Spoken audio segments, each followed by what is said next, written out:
Leviticus. Leviticus chapter 1.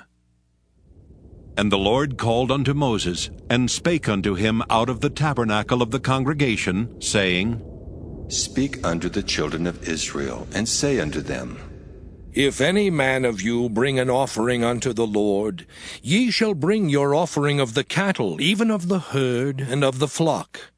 If his offering be a burnt sacrifice of the herd, let him offer a male without blemish.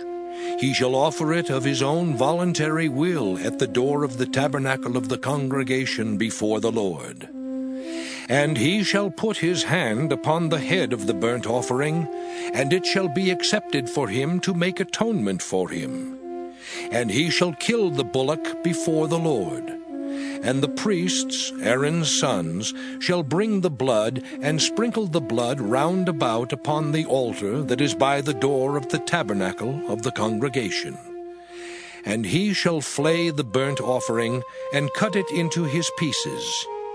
And the sons of Aaron the priest shall put fire upon the altar, and lay the wood in order upon the fire. And the priests, Aaron's sons, shall lay the parts, the head and the fat, in order upon the wood that is on the fire, which is upon the altar. But his inwards and his legs shall he wash in water, and the priest shall burn all on the altar, to be a burnt sacrifice, an offering made by fire, of a sweet savor unto the Lord. And if his offering be of the flocks, namely of the sheep or of the goats, for a burnt sacrifice, he shall bring it a male without blemish. And he shall kill it on the side of the altar northward before the Lord. And the priests, Aaron's sons, shall sprinkle his blood round about upon the altar. And he shall cut it into his pieces, with his head and his fat, and the priest shall lay them in order on the wood that is on the fire which is upon the altar. But he shall wash the inwards and the legs with water, and the priest shall bring it all, and burn it upon the altar. It is a burnt sacrifice, an offering made by fire, of a sweet savor unto the Lord. And if the burnt sacrifice for his offering to the Lord be of fowls, then he shall bring his offering of turtle doves or of young pigeons. And the priest shall bring it unto the altar, and wring off his head, and burn it on the altar. And the blood thereof shall be wrung out at the side of the altar. And he shall pluck away his crop with his feathers, and cast it beside the altar on the east part, by the place of the ashes. And he shall cleave it with the wings thereof, but shall not divide it asunder. And the priest shall burn it upon the altar, upon the wood that is upon the fire. It is a burnt sacrifice, an offering made by fire, of a sweet savor unto the Lord. Leviticus chapter 2.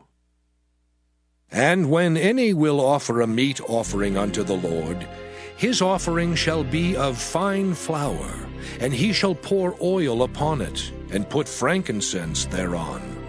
And he shall bring it to Aaron's sons the priests, and he shall take thereout his handful of the flour thereof, and of the oil thereof, with all the frankincense thereof.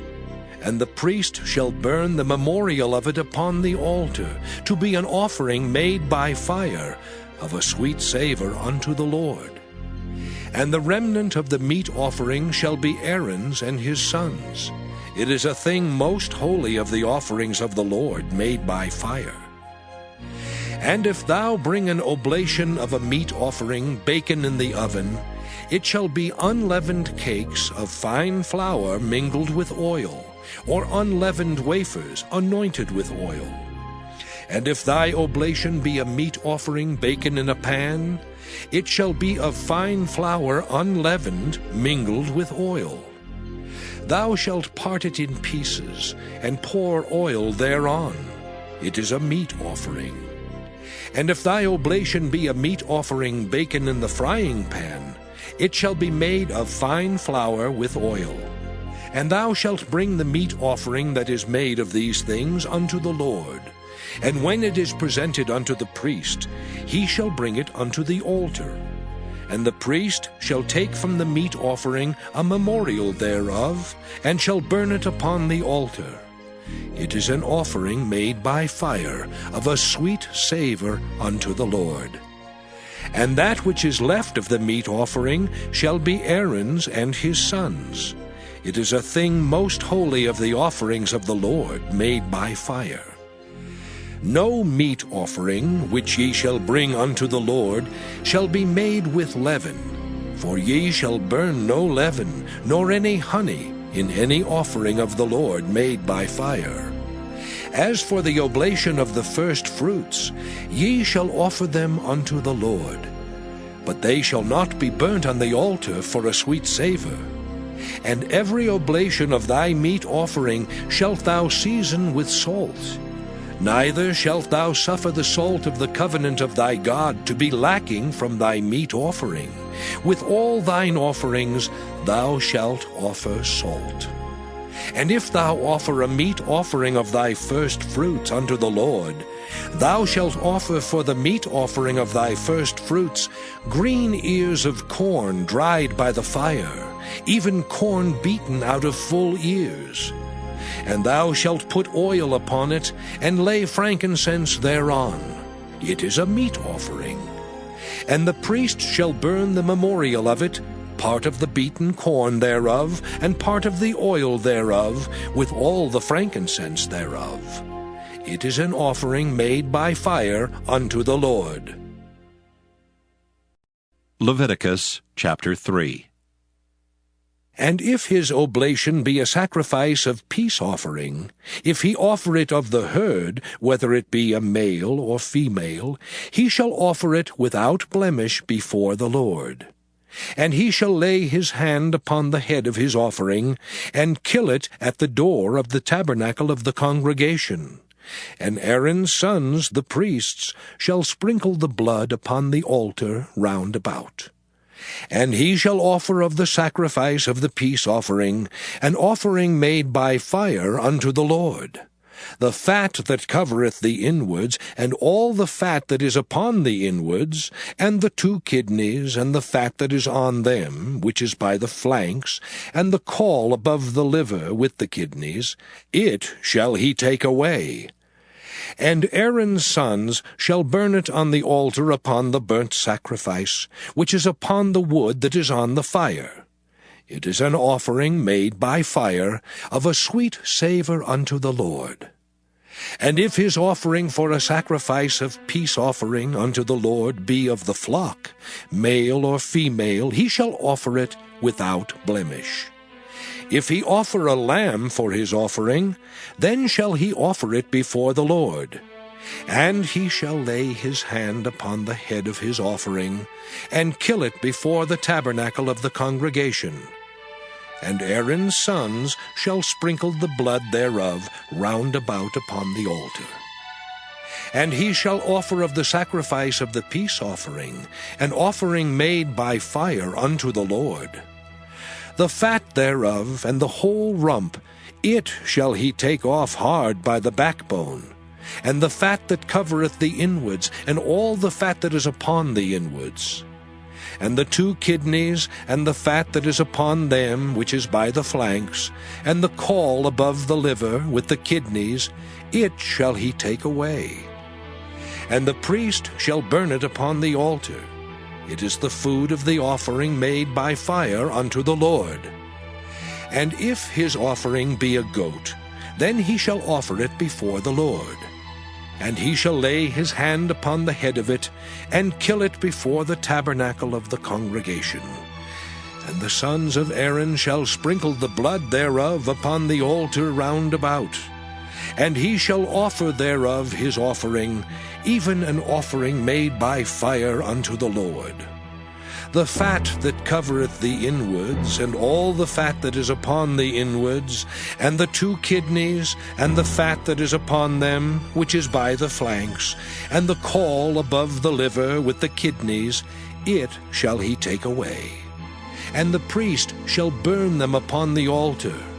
It is the food of the offering made by fire for a sweet savor.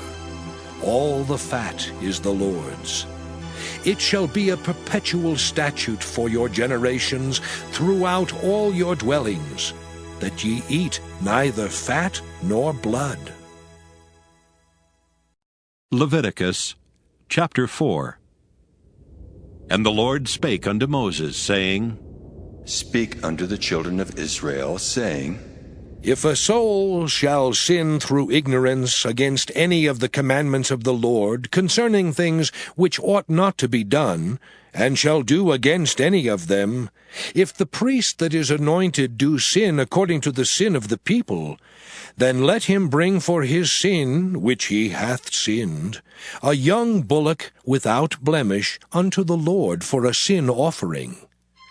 And he shall bring the bullock unto the door of the tabernacle of the congregation before the Lord, and shall lay his hand upon the bullock's head, and kill the bullock before the Lord. And the priest that is anointed shall take of the bullock's blood, and bring it to the tabernacle of the congregation. And the priest shall dip his finger in the blood, and sprinkle of the blood 7 times before the Lord, before the veil of the sanctuary. And the priest shall put some of the blood upon the horns of the altar of sweet incense before the Lord, which is in the tabernacle of the congregation, and shall pour all the blood of the bullock at the bottom of the altar of the burnt offering, which is at the door of the tabernacle of the congregation. And he shall take off from it all the fat of the bullock for the sin offering, the fat that covereth the inwards, and all the fat that is upon the inwards, and the 2 kidneys, and the fat that is upon them, which is by the flanks, and the caul above the liver, with the kidneys, it shall he take away. As it was taken off from the bullock of the sacrifice of peace offerings, and the priest shall burn them upon the altar of the burnt offering. And the skin of the bullock and all his flesh, with his head and with his legs and his inwards and his dung, even the whole bullock shall he carry forth without the camp unto a clean place, where the ashes are poured out, and burn him on the wood with fire. Where the ashes are poured out shall he be burnt. And if the whole congregation of Israel sin through ignorance, and the thing be hid from the eyes of the assembly, and they have done somewhat against any of the commandments of the Lord concerning things which should not be done, and are guilty, when the sin which they have sinned against it is known, then the congregation shall offer a young bullock for the sin, and bring him before the tabernacle of the congregation. And the elders of the congregation shall lay their hands upon the head of the bullock before the Lord. And the bullock shall be killed before the Lord. And the priest that is anointed shall bring of the bullock's blood to the tabernacle of the congregation. And the priest shall dip his finger in some of the blood, and sprinkle it 7 times before the Lord, even before the veil. And he shall put some of the blood upon the horns of the altar which is before the Lord, that is in the tabernacle of the congregation, and shall pour out all the blood at the bottom of the altar of the burnt offering, which is at the door of the tabernacle of the congregation. And he shall take all his fat from him, and burn it upon the altar. And he shall do with the bullock as he did with the bullock for a sin offering, so shall he do with this. And the priest shall make an atonement for them, and it shall be forgiven them. And he shall carry forth the bullock without the camp, and burn him as he burned the first bullock. It is a sin offering for the congregation. When a ruler hath sinned, and done somewhat through ignorance against any of the commandments of the Lord his God, concerning things which should not be done, and is guilty, or if his sin, wherein he hath sinned, come to his knowledge, he shall bring his offering, a kid of the goats, a male without blemish. And he shall lay his hand upon the head of the goat, and kill it in the place where they kill the burnt offering before the Lord. It is a sin offering. And the priest shall take of the blood of the sin offering with his finger, and put it upon the horns of the altar of burnt offering, and shall pour out his blood at the bottom of the altar of burnt offering. And he shall burn all his fat upon the altar, as the fat of the sacrifice of peace offerings. And the priest shall make an atonement for him as concerning his sin, and it shall be forgiven him. And if any one of the common people sin through ignorance, while he doeth somewhat against any of the commandments of the Lord, concerning things which ought not to be done, and be guilty, or if his sin which he hath sinned come to his knowledge, then he shall bring his offering, a kid of the goats, a female without blemish, for his sin which he hath sinned. And he shall lay his hand upon the head of the sin offering, and slay the sin offering in the place of the burnt offering. And the priest shall take of the blood thereof with his finger, and put it upon the horns of the altar of burnt offering, and shall pour out all the blood thereof at the bottom of the altar. And he shall take away all the fat thereof, as the fat is taken away from off the sacrifice of peace offerings. And the priest shall burn it upon the altar for a sweet savour unto the Lord. And the priest shall make an atonement for him, and it shall be forgiven him. And if he bring a lamb for a sin offering, he shall bring it a female without blemish. And he shall lay his hand upon the head of the sin offering, and slay it for a sin offering in the place where they killed the burnt offering. And the priest shall take of the blood of the sin offering with his finger, and put it upon the horns of the altar of burnt offering, and shall pour out all the blood thereof at the bottom of the altar. And he shall take away all the fat thereof, as the fat of the lamb is taken away from the sacrifice of the peace offerings. And the priest shall burn them upon the altar, according to the offerings made by fire unto the Lord. And the priest shall make an atonement for his sin that he hath committed, and it shall be forgiven him. Leviticus chapter 5.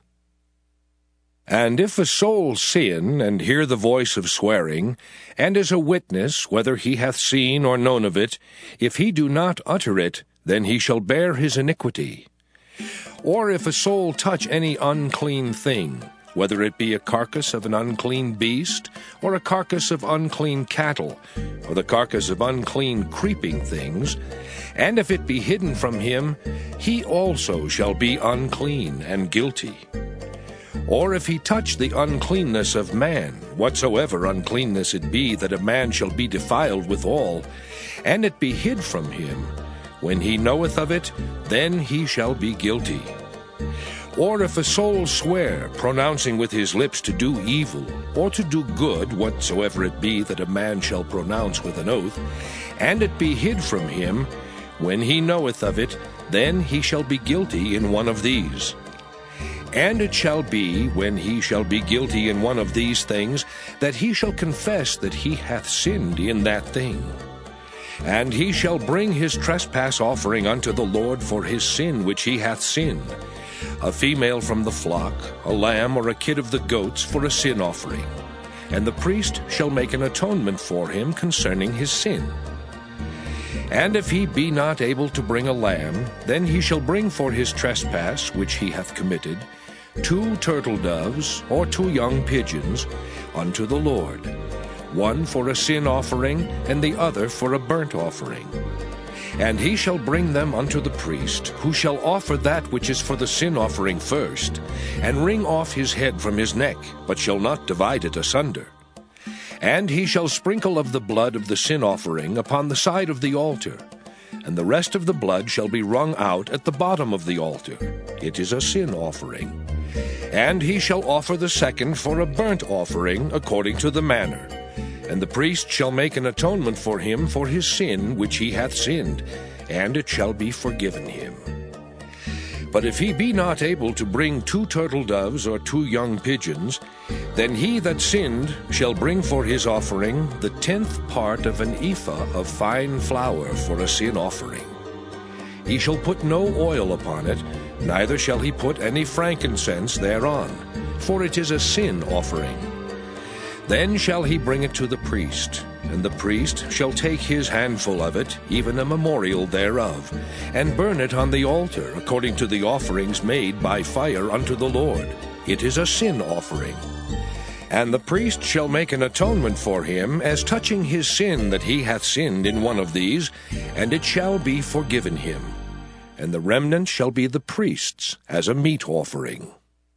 And the Lord spake unto Moses, saying, If a soul commit a trespass and sin through ignorance in the holy things of the Lord, then he shall bring for his trespass unto the Lord a ram without blemish out of the flocks, with thy estimation by shekels of silver, after the shekel of the sanctuary, for a trespass offering. And he shall make amends for the harm that he hath done in the holy thing, and shall add the 5th part thereto, and give it unto the priest. And the priest shall make an atonement for him with the ram of the trespass offering, and it shall be forgiven him. And if a soul sin, and commit any of these things which are forbidden to be done by the commandments of the Lord, though he wist it not, yet is he guilty, and shall bear his iniquity. And he shall bring a ram without blemish out of the flock, with thy estimation for a trespass offering unto the priest. And the priest shall make an atonement for him concerning his ignorance wherein he erred, and wist it not, and it shall be forgiven him. It is a trespass offering. He hath certainly trespassed against the Lord. Leviticus chapter 6.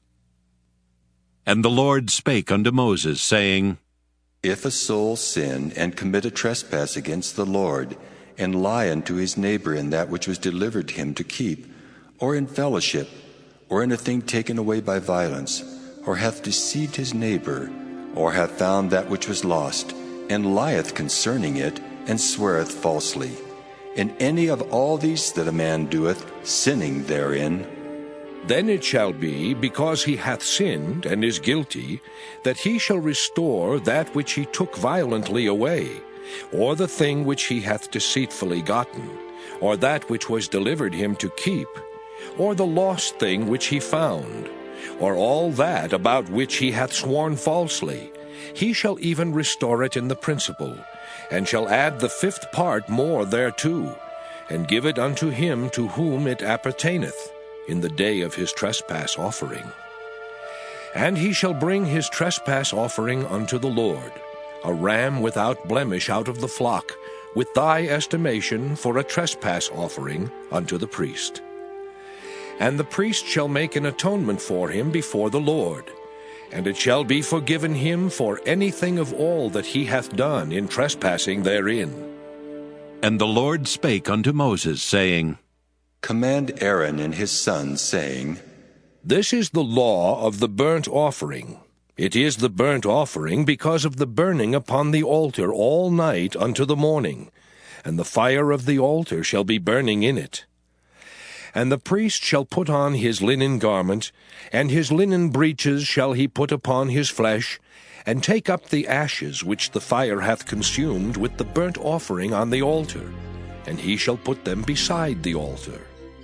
And he shall put off his garments, and put on other garments, and carry forth the ashes without the camp unto a clean place. And the fire upon the altar shall be burning in it, it shall not be put out. And the priest shall burn wood on it every morning, and lay the burnt offering in order upon it. And he shall burn thereon the fat of the peace offerings. The fire shall ever be burning upon the altar, it shall never go out. And this is the law of the meat offering. The sons of Aaron shall offer it before the Lord, before the altar. And he shall take of it his handful, of the flour of the meat offering, and of the oil thereof, and all the frankincense which is upon the meat offering, and shall burn it upon the altar for a sweet savour, even the memorial of it unto the Lord. And the remainder thereof shall Aaron and his sons eat. With unleavened bread shall it be eaten in the holy place. In the court of the tabernacle of the congregation they shall eat it. It shall not be baken with leaven. I have given it unto them for their portion of my offerings made by fire. It is most holy, as is the sin offering, and as the trespass offering. All the males among the children of Aaron shall eat of it. It shall be a statute forever in your generations concerning the offerings of the Lord made by fire. Every one that toucheth them shall be holy. And the Lord spake unto Moses, saying, This is the offering of Aaron and of his sons, which they shall offer unto the Lord in the day when he is anointed. The 10th part of an ephah of fine flour for a meat offering perpetual, half of it in the morning, and half thereof at night. In a pan it shall be made with oil, and when it is baken, thou shalt bring it in, and the baken pieces of the meat offering shalt thou offer for a sweet savour unto the Lord. And the priest of his sons that is anointed in his stead shall offer it. It is a statute forever unto the Lord. It shall be wholly burnt. For every meat offering for the priest shall be wholly burnt. It shall not be eaten. And the Lord spake unto Moses, saying, Speak unto Aaron and to his sons, saying, This is the law of the sin offering. In the place where the burnt offering is killed, shall the sin offering be killed before the Lord. It is most holy. The priest that offereth it for sin shall eat it. In the holy place shall it be eaten, in the court of the tabernacle of the congregation. Whatsoever shall touch the flesh thereof shall be holy. And when there is sprinkled of the blood thereof upon any garment, thou shalt wash that whereon it was sprinkled in the holy place. But the earthen vessel wherein it is sodden shall be broken. And if it be sodden in a brazen pot, it shall be both scoured and rinsed in water. All the males among the priests shall eat thereof. It is most holy. And no sin offering, whereof any of the blood is brought into the tabernacle of the congregation to reconcile with all in the holy place, shall be eaten. It shall be burnt in the fire. Leviticus chapter 7. Likewise, this is the law of the trespass offering. It is most holy. In the place where they kill the burnt offering shall they kill the trespass offering, and the blood thereof shall he sprinkle round about upon the altar. And he shall offer of it all the fat thereof, the rump and the fat that covereth the inwards, and the 2 kidneys and the fat that is on them, which is by the flanks, and the caul that is above the liver, with the kidneys, it shall he take away. And the priest shall burn them upon the altar for an offering made by fire unto the Lord. It is a trespass offering. Every male among the priests shall eat thereof. It shall be eaten in the holy place. It is most holy. As the sin offering is, so is the trespass offering. There is one law for them. The priest that maketh atonement therewith shall have it. And the priest that offereth any man's burnt offering, even the priest shall have to himself the skin of the burnt offering which he hath offered. And all the meat offering that is baken in the oven, and all that is dressed in the frying pan and in the pan, shall be the priest's that offereth it. And every meat offering mingled with oil and dry shall all the sons of Aaron have, one as much as another. And this is the law of the sacrifice of peace offerings, which he shall offer unto the Lord. If he offer it for a thanksgiving, then he shall offer with the sacrifice of thanksgiving unleavened cakes mingled with oil, and unleavened wafers anointed with oil, and cakes mingled with oil of fine flour, fried. Besides the cakes, he shall offer for his offering leavened bread with the sacrifice of thanksgiving of his peace offerings. And of it he shall offer one out of the whole oblation for an heave offering unto the Lord. And it shall be the priest's that sprinkleth the blood of the peace offerings. And the flesh of the sacrifice of his peace offerings for thanksgiving shall be eaten the same day that it is offered. He shall not leave any of it until the morning. But if the sacrifice of his offering be a vow, or a voluntary offering, it shall be eaten the same day that he offereth his sacrifice, and on the morrow also the remainder of it shall be eaten. But the remainder of the flesh of the sacrifice on the third day shall be burnt with fire. And if any of the flesh of the sacrifice of his peace offerings be eaten at all on the third day, it shall not be accepted, neither shall it be imputed unto him that offereth it. It shall be an abomination, and the soul that eateth of it shall bear his iniquity. And the flesh that toucheth any unclean thing shall not be eaten, it shall be burnt with fire. And as for the flesh, all that be clean shall eat thereof. But the soul that eateth of the flesh of the sacrifice of peace offerings, that pertain unto the Lord, having his uncleanness upon him, even that soul shall be cut off from his people. Moreover, the soul that shall touch any unclean thing, as the uncleanness of man, or any unclean beast, or any abominable unclean thing, and eat of the flesh of the sacrifice of peace offerings, which pertain unto the Lord, even that soul shall be cut off from his people. And the Lord spake unto Moses, saying, Speak unto the children of Israel, saying, Ye shall eat no manner of fat, of ox, or of sheep, or of goat. And the fat of the beast that dieth of itself, and the fat of that which is torn with beasts, may be used in any other use, but ye shall in no wise eat of it. For whosoever eateth the fat of the beast, of which men offer an offering made by fire unto the Lord, even the soul that eateth it shall be cut off from his people. Moreover, ye shall eat no manner of blood, whether it be of fowl or of beast, in any of your dwellings. Whatsoever soul it be that eateth any manner of blood, even that soul shall be cut off from his people. And the Lord spake unto Moses, saying, Speak unto the children of Israel, saying, He that offereth the sacrifice of his peace offerings unto the Lord shall bring his oblation unto the Lord of the sacrifice of his peace offerings. His own hands shall bring the offerings of the Lord made by fire. The fat with the breast, it shall he bring, that the breast may be waved for a wave offering before the Lord. And the priest shall burn the fat upon the altar, but the breast shall be Aaron's and his sons'. And the right shoulder shall ye give unto the priest for an heave offering of the sacrifices of your peace offerings. He among the sons of Aaron that offereth the blood of the peace offerings and the fat shall have the right shoulder for his part.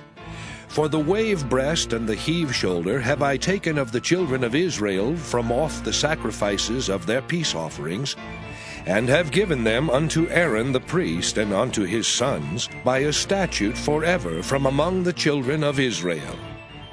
This is the portion of the anointing of Aaron, and of the anointing of his sons, out of the offerings of the Lord, made by fire in the day when he presented them to minister unto the Lord in the priest's office, which the Lord commanded to be given them of the children of Israel in the day that he anointed them, by a statute forever throughout their generations. This is the law of the burnt offering, of the meat offering, and of the sin offering, and of the trespass offering, and of the consecrations, and of the sacrifice of the peace offerings, which the Lord commanded Moses in Mount Sinai, in the day that he commanded the children of Israel to offer their oblations unto the Lord in the wilderness of Sinai. Leviticus chapter 8. And the Lord spake unto Moses, saying, Take Aaron and his sons with him, and the garments and the anointing oil, and a bullock for the sin offering, and 2 rams and a basket of unleavened bread. And gather thou all the congregation together unto the door of the tabernacle of the congregation. And Moses did as the Lord commanded him. And the assembly was gathered together unto the door of the tabernacle of the congregation. And Moses said unto the congregation, This is the thing which the Lord commanded to be done. And Moses brought Aaron and his sons, and washed them with water. And he put upon him the coat, and girded him with the girdle, and clothed him with the robe, and put the ephod upon him. And he girded him with the curious girdle of the ephod, and bound it unto him therewith. And he put the breastplate upon him. Also he put in the breastplate the Urim and the Thummim. And he put the mitre upon his head. Also upon the mitre, even upon his forefront, did he put the golden plate, the holy crown, as the Lord commanded Moses. And Moses took the anointing oil, and anointed the tabernacle and all that was therein, and sanctified them. And he sprinkled thereof upon the altar 7 times, and anointed the altar and all his vessels, both the laver and his foot, to sanctify them. And he poured of the anointing oil upon Aaron's head, and anointed him to sanctify him. And Moses brought Aaron's sons, and put coats upon them, and girded them with girdles, and put bonnets upon them, as the Lord commanded Moses. And he brought the bullock for the sin offering, and Aaron and his sons laid their hands upon the head of the bullock for the sin offering. And he slew it, and Moses took the blood, and put it upon the horns of the altar round about with his finger, and purified the altar, and poured the blood at the bottom of the altar, and sanctified it, to make reconciliation upon it. And he took all the fat that was upon the inwards, and the caul above the liver, and the 2 kidneys and their fat, and Moses burned it upon the altar. But the bullock and his hide, his flesh and his dung, he burnt with fire without the camp, as the Lord commanded Moses. And he brought the ram for the burnt offering, and Aaron and his sons laid their hands upon the head of the ram, and he killed it, and Moses sprinkled the blood upon the altar round about. And he cut the ram into pieces, and Moses burnt the head and the pieces and the fat. And he washed the inwards and the legs in water, and Moses burnt the whole ram upon the altar.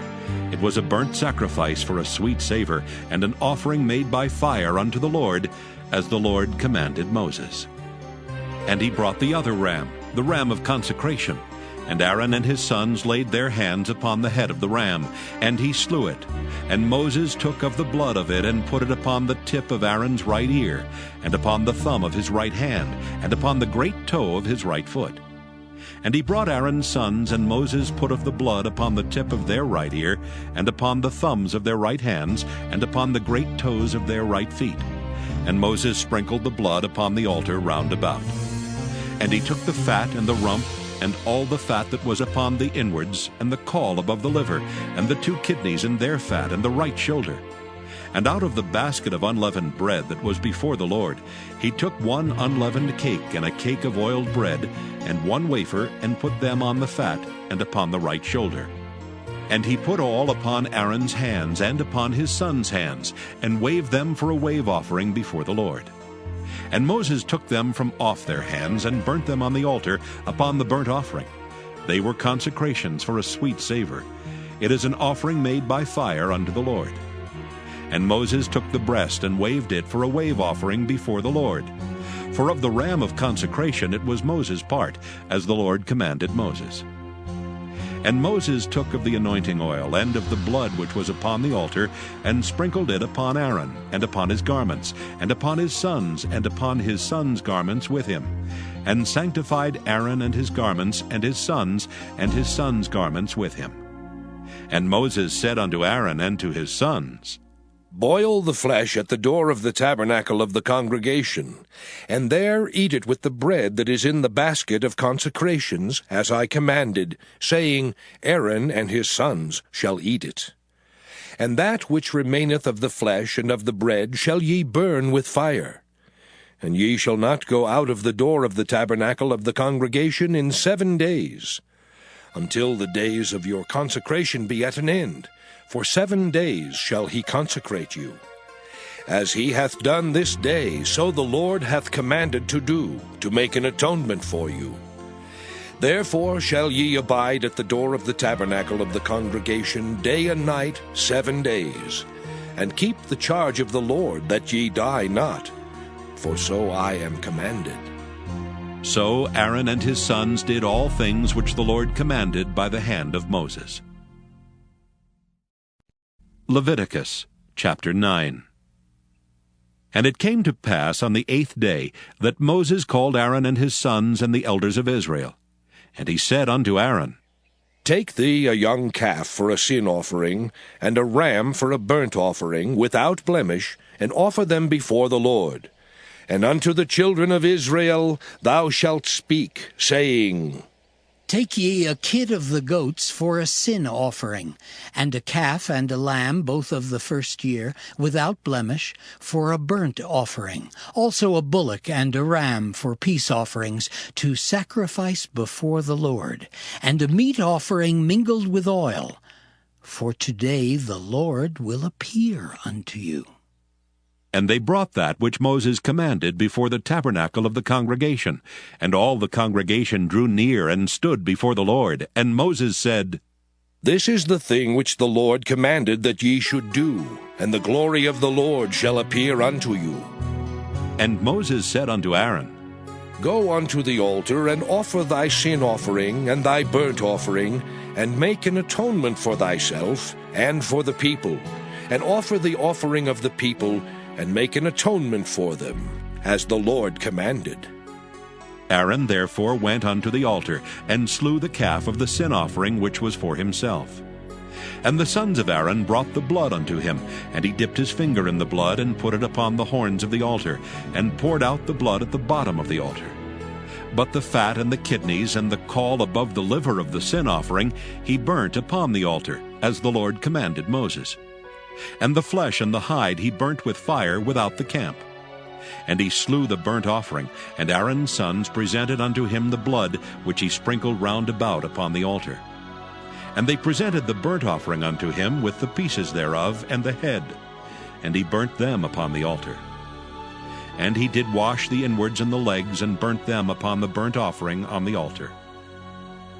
And he brought the people's offering, and took the goat which was the sin offering for the people, and slew it, and offered it for sin as the first.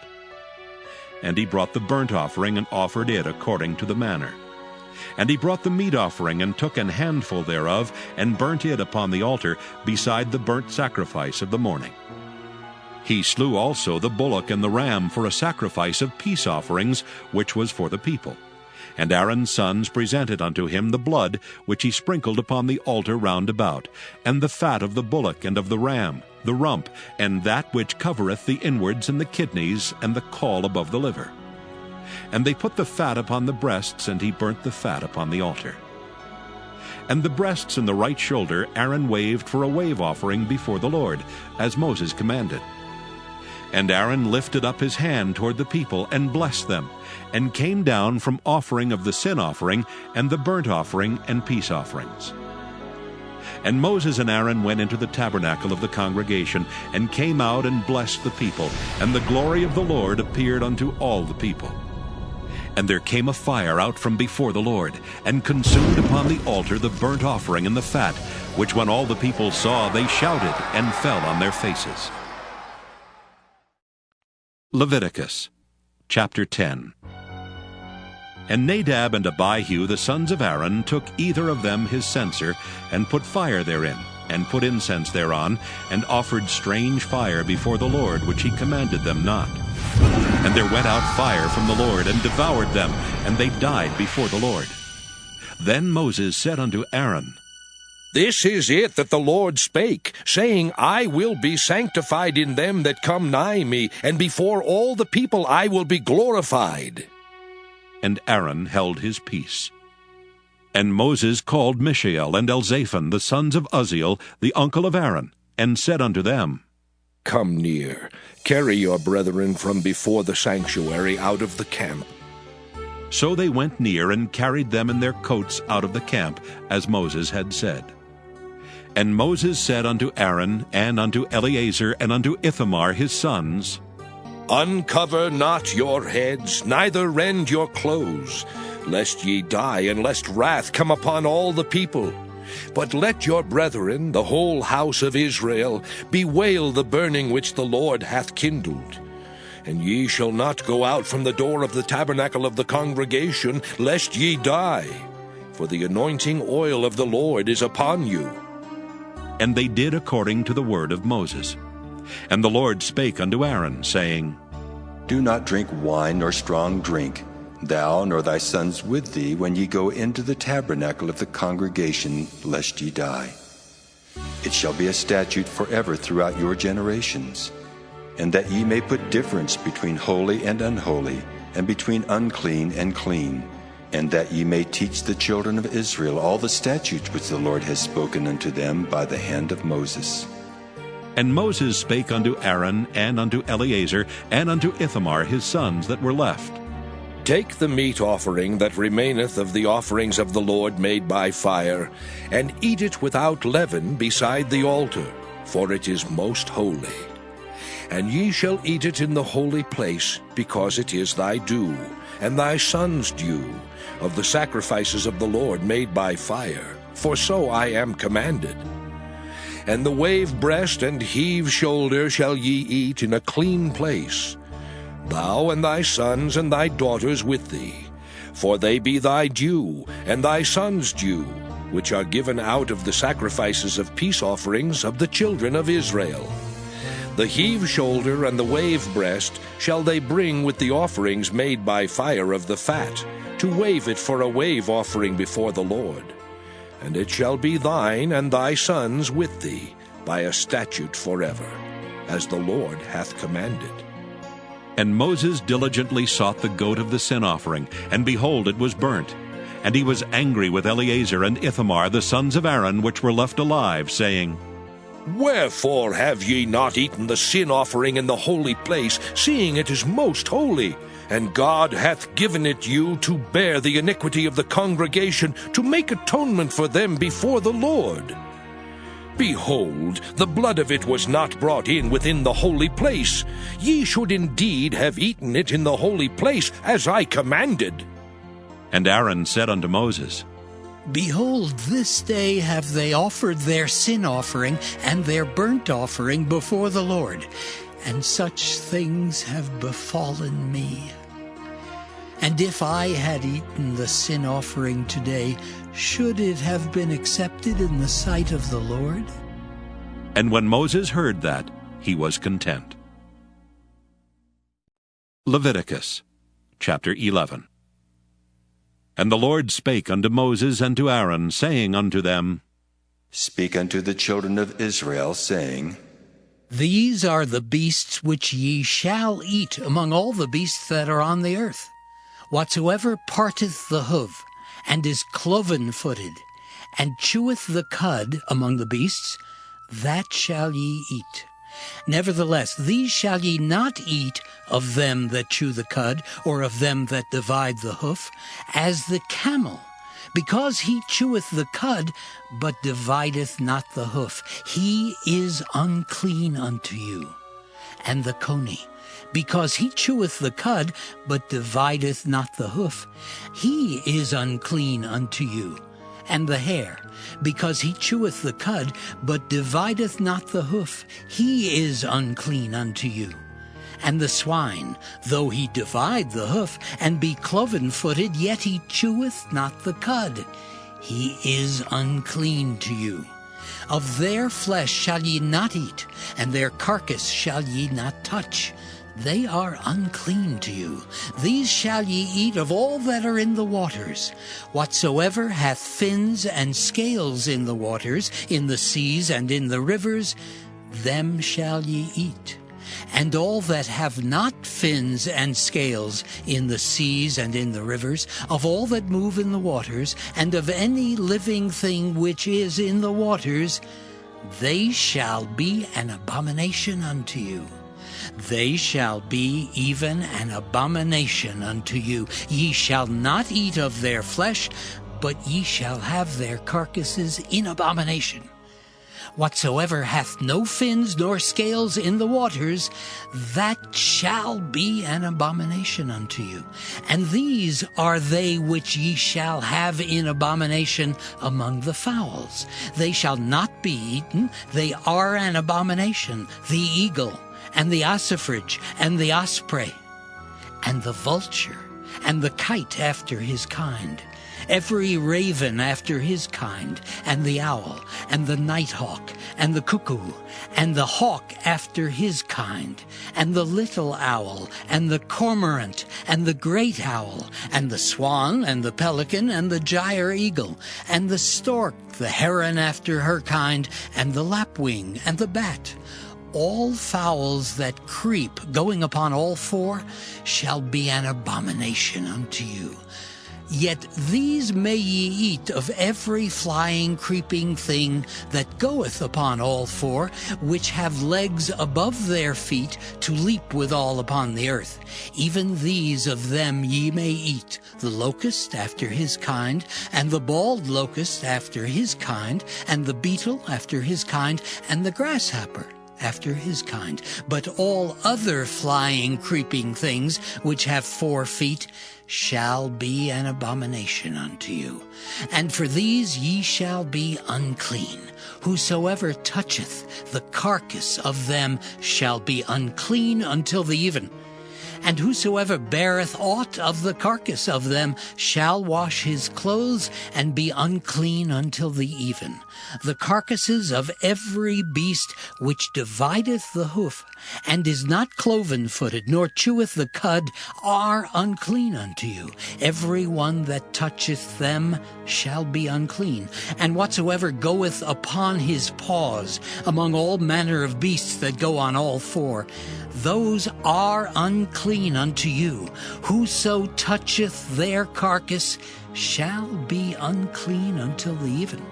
And he that beareth the carcass of them shall wash his clothes, and be unclean until the even. They are unclean unto you. These also shall be unclean unto you among the creeping things that creep upon the earth, the weasel and the mouse, and the tortoise after his kind, and the ferret, and the chameleon, and the lizard, and the snail, and the mole. These are unclean to you among all that creep. Whosoever doth touch them when they be dead shall be unclean until the even.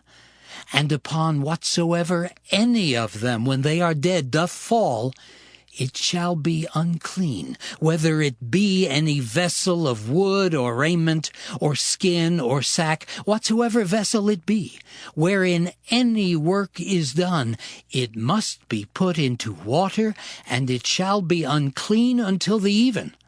So it shall be cleansed. And every earthen vessel whereinto any of them falleth, whatsoever is in it shall be unclean, and ye shall break it. Of all meat which may be eaten, that on which such water cometh shall be unclean. And all drink that may be drunk in every such vessel shall be unclean. And every thing whereupon any part of their carcass falleth shall be unclean, whether it be oven or ranges for pots, they shall be broken down, for they are unclean, and shall be unclean unto you. Nevertheless, a fountain or pit, wherein there is plenty of water, shall be clean, but that which toucheth their carcass shall be unclean. And if any part of their carcass fall upon any sowing seed which is to be sown, it shall be clean. But if any water be put upon the seed, and any part of their carcass fall thereon, it shall be unclean unto you. And if any beast of which ye may eat die, he that toucheth the carcass thereof shall be unclean until the even. And he that eateth of the carcass of it shall wash his clothes, and be unclean until the even. He also that beareth the carcass of it shall wash his clothes, and be unclean until the even. And every creeping thing that creepeth upon the earth shall be an abomination. It shall not be eaten. Whatsoever goeth upon the belly, and whatsoever goeth upon all 4, or whatsoever hath more feet among all creeping things that creep upon the earth, them ye shall not eat, for they are an abomination. Ye shall not make yourselves abominable with any creeping thing that creepeth, neither shall ye make yourselves unclean with them, that ye should be defiled thereby. For I am the Lord your God.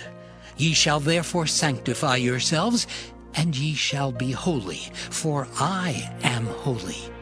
Neither shall ye defile yourselves with any manner of creeping thing that creepeth upon the earth. For I am the Lord that bringeth you up out of the land of Egypt to be your God. Ye shall therefore be holy, for I am holy.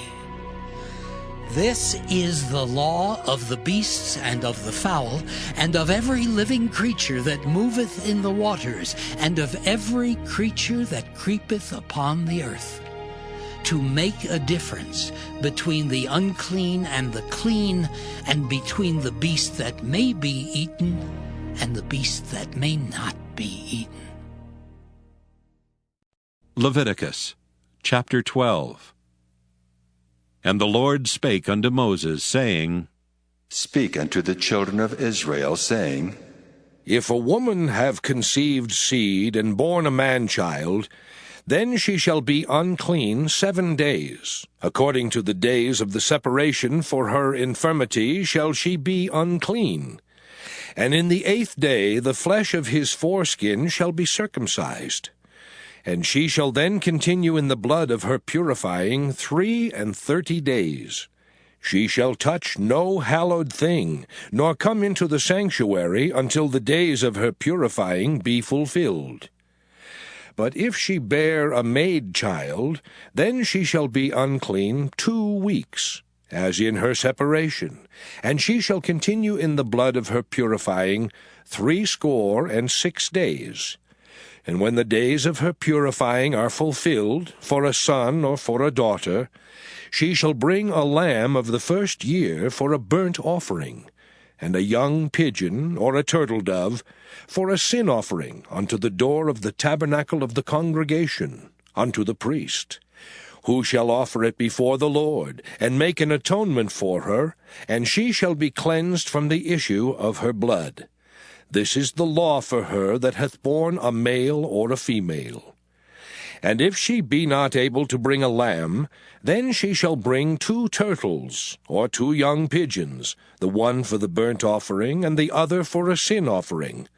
And the priest shall make an atonement for her, and she shall be clean. Leviticus chapter 13.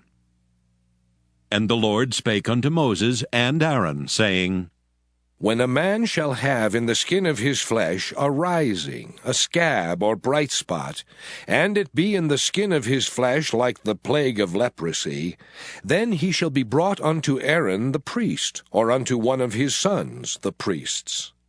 And the priest shall look on the plague in the skin of the flesh, and when the hair in the plague is turned white, and the plague in sight be deeper than the skin of his flesh, it is a plague of leprosy, and the priest shall look on him and pronounce him unclean.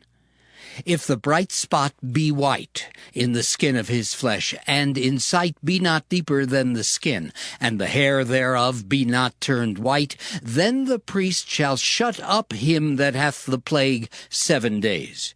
And the priest shall look on him the 7th day, and behold, if the plague in his sight be at a stay, and the plague spread not in the skin, then the priest shall shut him up 7 days more. And the priest shall look on him again the 7th day, and behold, if the plague be somewhat dark, and the plague spread not in the skin, the priest shall pronounce him clean. It is but a scab, and he shall wash his clothes and be clean. But if the scab spread much abroad in the skin, after that he hath been seen of the priest for his cleansing, he shall be seen of the priest again. And if the priest see that, behold, the scab spreadeth in the skin, then the priest shall pronounce him unclean. It is a leprosy. When the plague of leprosy is in a man, then he shall be brought unto the priest.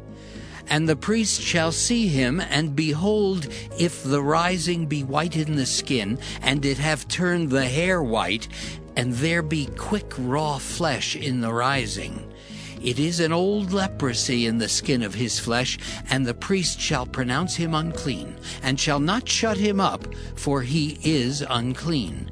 And if a leprosy break out abroad in the skin, and the leprosy cover all the skin of him that hath the plague, from his head even to his foot, wheresoever the priest looketh, then the priest shall consider. And behold, if the leprosy have covered all his flesh, he shall pronounce him clean that hath the plague. It is all turned white, he is clean. But when raw flesh appeareth in him, he shall be unclean. And the priest shall see the raw flesh, and pronounce him to be unclean. For the raw flesh is unclean, it is a leprosy. Or if the raw flesh turn again, and be changed unto white, he shall come unto the priest. And the priest shall see him, and behold, if the plague be turned into white, then the priest shall pronounce him clean that hath the plague, he is clean. The flesh also, in which, even in the skin thereof, was a boil, and is healed, and in the place of the boil there be a white rising, or a bright spot, white and somewhat reddish, and it be showed to the priest. And if, when the priest seeth it, behold, it be in sight lower than the skin, and the hair thereof be turned white, the priest shall pronounce him unclean. It is a plague of leprosy broken out of the boil. But if the priest look on it, and behold, there be no white hairs therein, and if it be not lower than the skin, but be somewhat dark, then the priest shall shut him up 7 days. And if it spread much abroad in the skin, then the priest shall pronounce him unclean. It is a plague. But if the bright spot stay in his place and spread not, it is a burning boil, and the priest shall pronounce him clean. Or if there be any flesh in the skin whereof there is a hot burning, and the quick flesh that burneth have a white bright spot, somewhat reddish or white, then the priest shall look upon it, and behold, if the hair in the bright spot be turned white, and it be in sight deeper than the skin, it is a leprosy broken out of the burning, wherefore the priest shall pronounce him unclean. It is the plague of leprosy. But if the priest look on it, and behold, there be no white hair in the bright spot, and it be no lower than the other skin, but be somewhat dark, then the priest shall shut him up 7 days. And the priest shall look upon him the 7th day, and if it be spread much abroad in the skin, then the priest shall pronounce him unclean. It is the plague of leprosy. And if the bright spot stay in his place, and spread not in the skin, but it be somewhat dark, it is a rising of the burning, and the priest shall pronounce him clean, for it is an inflammation of the burning. If a man or woman have a plague upon the head or the beard, then the priest shall see the plague, and behold, if it be in sight deeper than the skin, and there be in it a yellow thin hair, then the priest shall pronounce him unclean. It is a dry skull, even a leprosy upon the head or beard. And if the priest look on the plague of the skull, and behold, it be not in sight deeper than the skin, and that there is no black hair in it, then the priest shall shut up him that hath the plague of the skull 7 days. And in the 7th day the priest shall look on the plague, and behold, if the skull spread not, and there be in it no yellow hair, and the skull be not in sight deeper than the skin, he shall be shaven, but the skull shall he not shave, and the priest shall shut up him that hath the skull 7 days more. And in the 7th day the priest shall look on the skull, and behold, if the skull be not spread in the skin, nor be in sight deeper than the skin, then the priest shall pronounce him clean, and he shall wash his clothes and be clean. But if the scald spread much in the skin after his cleansing, then the priest shall look on him, and behold, if the scald be spread in the skin, the priest shall not seek for yellow hair. He is unclean. But if the scald be in his sight at a stay, and that there is black hair grown up therein, the scald is healed, he is clean, and the priest shall pronounce him clean. If a man also or a woman have in the skin of their flesh bright spots, even white bright spots, then the priest shall look, and behold, if the bright spots in the skin of their flesh be darkish white, it is a freckled spot that groweth in the skin, he is clean. And the man whose hair is fallen off his head, he is bald, yet is he clean. And he that hath his hair fallen off from the part of his head toward his face, he is forehead bald, yet is he clean. And if there be in the bald head or bald forehead a white reddish sore, it is a leprosy sprung up in his bald head or his bald forehead. Then the priest shall look upon it, and behold, if the rising of the sore be white reddish in his bald head or in his bald forehead, as the leprosy appeareth in the skin of the flesh, he is a leprous man, he is unclean. The priest shall pronounce him utterly unclean. His plague is in his head. And the leper in whom the plague is, his clothes shall be rent, and his head bare, and he shall put a covering upon his upper lip, and shall cry, Unclean, unclean. All the days wherein the plague shall be in him, he shall be defiled. He is unclean. He shall dwell alone. Without the camp shall his habitation be. The garment also that the plague of leprosy is in, whether it be a woolen garment or a linen garment, whether it be in the warp or woof of linen or of woolen, whether in a skin or in anything made of skin. And if the plague be greenish or reddish in the garment, or in the skin, either in the warp or in the woof, or in anything of skin, it is a plague of leprosy, and shall be showed unto the priest. And the priest shall look upon the plague, and shut up it that hath the plague 7 days. And he shall look on the plague on the 7th day. If the plague be spread in the garment, either in the warp or in the woof, or in a skin, or in any work that is made of skin, the plague is a fretting leprosy. It is unclean.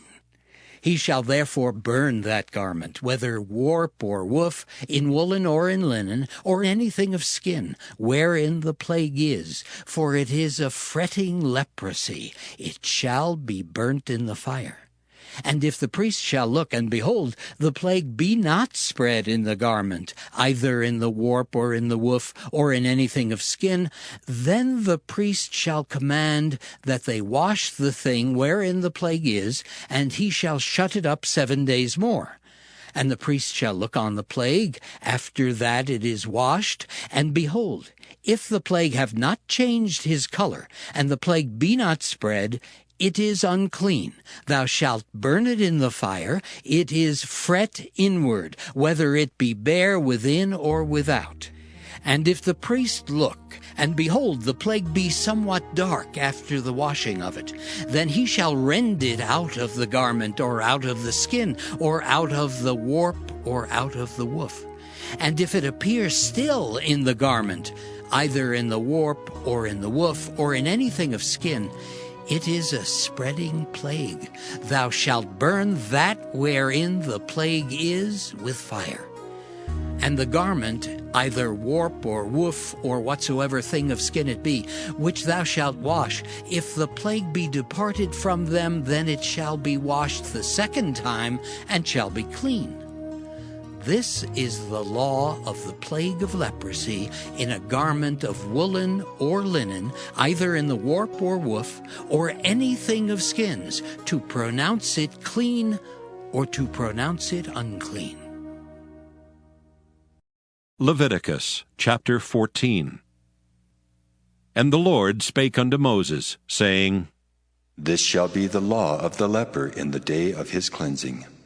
He shall be brought unto the priest, And the priest shall go forth out of the camp, and the priest shall look, and behold, if the plague of leprosy be healed in the leper, then shall the priest command to take for him that is to be cleansed 2 birds alive and clean, and cedar wood, and scarlet and hyssop. And the priest shall command that one of the birds be killed in an earthen vessel over running water. As for the living bird, he shall take it, and the cedar wood, and the scarlet, and the hyssop, and shall dip them and the living bird in the blood of the bird that was killed over the running water. And he shall sprinkle upon him that is to be cleansed from the leprosy 7 times, and shall pronounce him clean, and shall let the living bird loose into the open field. And he that is to be cleansed shall wash his clothes, and shave off all his hair, and wash himself in water, that he may be clean. And after that he shall come into the camp, and shall tarry abroad out of his tent 7 days. But it shall be on the 7th day that he shall shave all his hair off his head, and his beard, and his eyebrows, even all his hair he shall shave off. And he shall wash his clothes, also he shall wash his flesh in water, and he shall be clean.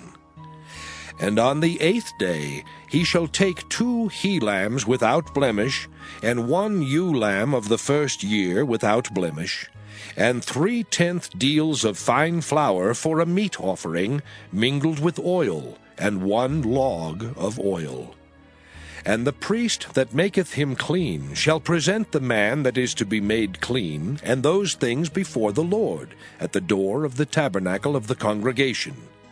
And the priest shall take 1 he-lamb, and offer him for a trespass offering, and the log of oil, and wave them for a wave offering before the Lord. And he shall slay the lamb in the place where he shall kill the sin offering and the burnt offering, in the holy place.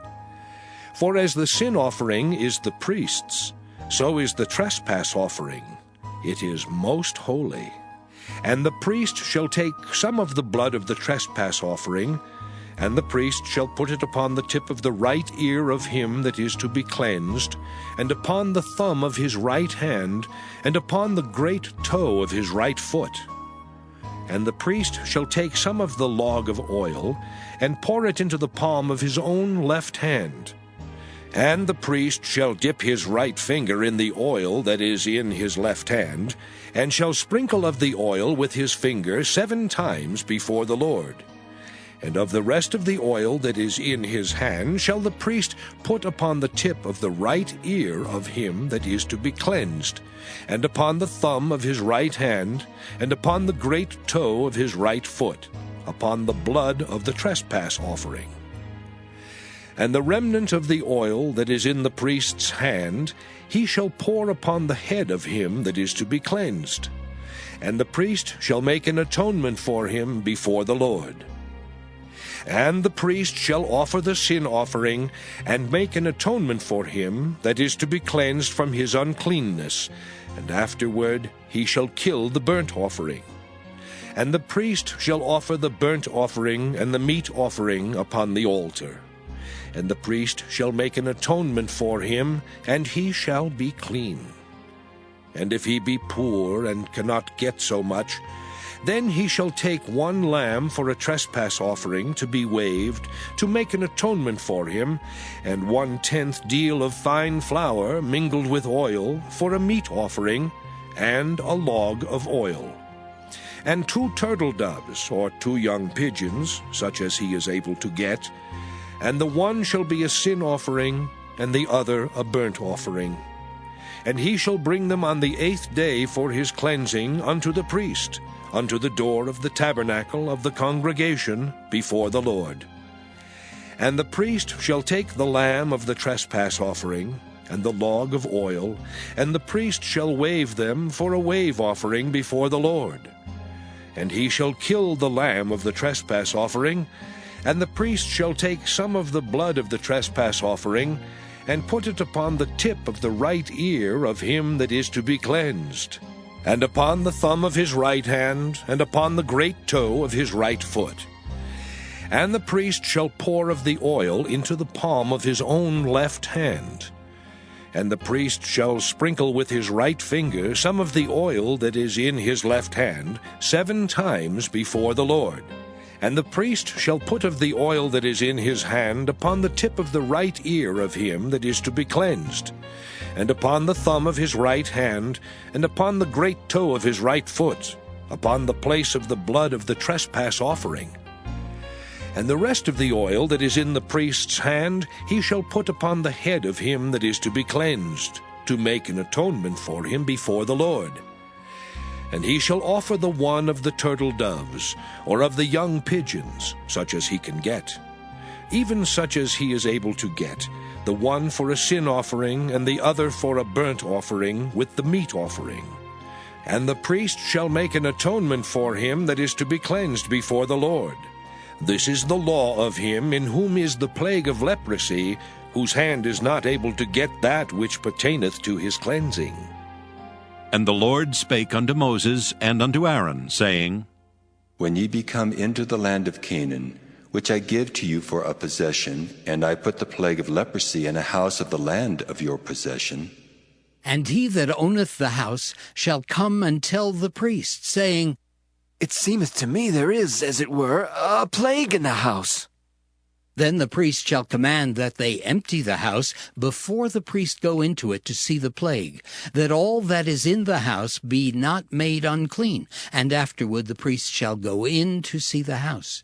And he shall look on the plague, and behold, if the plague be in the walls of the house, with hollow strakes, greenish or reddish, which in sight are lower than the wall, then the priest shall go out of the house to the door of the house, and shut up the house 7 days. And the priest shall come again the 7th day, and shall look. And behold, if the plague be spread in the walls of the house, then the priest shall command that they take away the stones in which the plague is, and they shall cast them into an unclean place without the city. And he shall cause the house to be scraped within round about, and they shall pour out the dust that they scrape off without the city into an unclean place. And they shall take other stones, and put them in the place of those stones. And he shall take other mortar, and shall plaster the house. And if the plague come again, and break out in the house, after that he hath taken away the stones, and after he hath scraped the house, and after it is plastered, then the priest shall come and look. And behold, if the plague be spread in the house, it is a fretting leprosy in the house, it is unclean. And he shall break down the house, the stones of it, and the timber thereof, and all the mortar of the house, and he shall carry them forth out of the city into an unclean place. Moreover, he that goeth into the house all the while that it is shut up shall be unclean until the even. And he that lieth in the house shall wash his clothes, and he that eateth in the house shall wash his clothes. And if the priest shall come in and look upon it, and behold, the plague hath not spread in the house after the house was plastered, then the priest shall pronounce the house clean, because the plague is healed. And he shall take to cleanse the house 2 birds, and cedar wood, and scarlet, and hyssop. And he shall kill the one of the birds in an earthen vessel over running water. And he shall take the cedar wood, and the hyssop, and the scarlet, and the living bird, and dip them in the blood of the slain bird, and in the running water, and sprinkle the house 7 times. And he shall cleanse the house with the blood of the bird, and with the running water, and with the living bird, and with the cedar wood, and with the hyssop, and with the scarlet. But he shall let go the living bird out of the city into the open fields, and make an atonement for the house, and it shall be clean. This is the law for all manner of plague of leprosy and skull, and for the leprosy of a garment and of a house, and for a rising, and for a scab, and for a bright spot, to teach when it is unclean and when it is clean. This is the law of leprosy. Leviticus chapter 15. And the Lord spake unto Moses and to Aaron, saying, Speak unto the children of Israel, and say unto them, When any man hath a running issue out of his flesh, because of his issue he is unclean. And this shall be his uncleanness in his issue, whether his flesh run with his issue, or his flesh be stopped from his issue, it is his uncleanness. Every bed whereon he lieth that hath the issue is unclean, and everything whereon he sitteth shall be unclean. And whosoever toucheth his bed shall wash his clothes, and bathe himself in water, and be unclean until the even. And he that sitteth on anything whereon he sat that hath the issue shall wash his clothes, and bathe himself in water, and be unclean until the even. And he that toucheth the flesh of him that hath the issue shall wash his clothes, and bathe himself in water, and be unclean until the even. And if he that hath the issue spit upon him that is clean, then he shall wash his clothes, and bathe himself in water, and be unclean until the even. And what saddle soever he rideth upon that hath the issue shall be unclean. And whosoever toucheth anything that was under him shall be unclean until the even. And he that beareth any of those things shall wash his clothes, and bathe himself in water, and be unclean until the even. And whomsoever he toucheth that hath the issue, and hath not rinsed his hands in water, he shall wash his clothes, and bathe himself in water, and be unclean until the even. And the vessel of earth that he toucheth, which hath the issue, shall be broken, and every vessel of wood shall be rinsed in water. And when he that hath an issue is cleansed of his issue, then he shall number to himself 7 days for his cleansing, and wash his clothes, and bathe his flesh in running water, and shall be clean. And on the 8th day he shall take to him 2 turtle doves, or 2 young pigeons, and come before the Lord unto the door of the tabernacle of the congregation, and give them unto the priest. And the priest shall offer them, the one for a sin offering, and the other for a burnt offering. And the priest shall make an atonement for him before the Lord for his issue.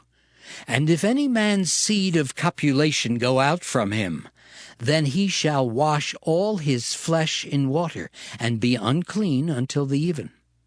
And every garment and every skin whereon is the seed of copulation shall be washed with water, and be unclean until the even. The woman also with whom man shall lie with seed of copulation, they shall both bathe themselves in water, and be unclean until the even.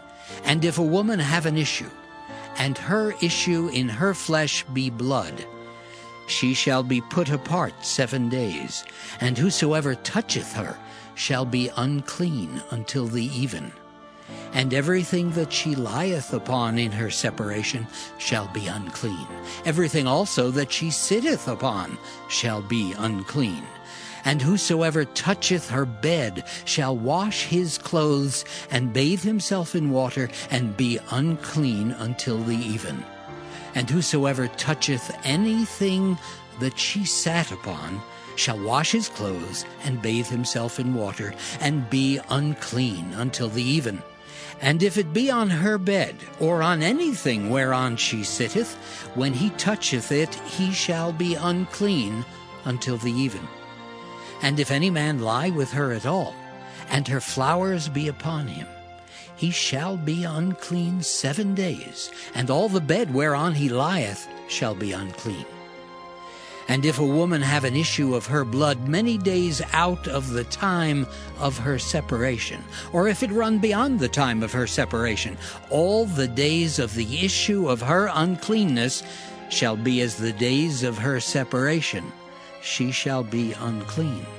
Every bed whereon she lieth all the days of her issue shall be unto her as the bed of her separation, and whatsoever she sitteth upon shall be unclean, as the uncleanness of her separation. And whosoever toucheth those things shall be unclean, and shall wash his clothes, and bathe himself in water, and be unclean until the even.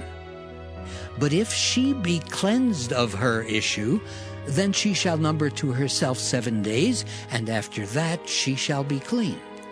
And on the 8th day she shall take unto her 2 turtles, or 2 young pigeons, and bring them unto the priest, to the door of the tabernacle of the congregation. And the priest shall offer the one for a sin offering, and the other for a burnt offering. And the priest shall make an atonement for her before the Lord, for the issue of her uncleanness. Thus shall ye separate the children of Israel from their uncleanness, that they die not in their uncleanness when they defile my tabernacle that is among them. This is the law of him that hath an issue, and of him whose seed goeth from him, and is defiled therewith, and of her that is sick of her flowers, and of him that hath an issue, of the man and of the woman, and of him that lieth with her that is unclean. Leviticus chapter 16. And the Lord spake unto Moses after the death of the 2 sons of Aaron, when they offered before the Lord, and died. And the Lord said unto Moses, Speak unto Aaron thy brother, that he come not at all times into the holy place, within the veil before the mercy seat which is upon the ark, that he die not. For I will appear in the cloud upon the mercy seat. Thus shall Aaron come into the holy place with a young bullock for a sin offering, and a ram for a burnt offering. He shall put on the holy linen coat, and he shall have the linen breeches upon his flesh, and shall be girded with a linen girdle, and with the linen mitre shall he be attired. These are holy garments. Therefore shall he wash his flesh in water, and so put them on. And he shall take of the congregation of the children of Israel 2 kids of the goats for a sin offering, and 1 ram for a burnt offering. And Aaron shall offer his bullock of the sin offering, which is for himself, and make an atonement for himself and for his house. And he shall take the 2 goats, and present them before the Lord at the door of the tabernacle of the congregation. And Aaron shall cast lots upon the 2 goats, 1 lot for the Lord, and the other lot for the scapegoat. And Aaron shall bring the goat upon which the Lord's lot fell, and offer him for a sin offering. But the goat on which the lot fell to be the scapegoat shall be presented alive before the Lord, to make an atonement with him, and to let him go for a scapegoat into the wilderness. And Aaron shall bring the bullock of the sin offering, which is for himself, and shall make an atonement for himself and for his house, and shall kill the bullock of the sin offering, which is for himself.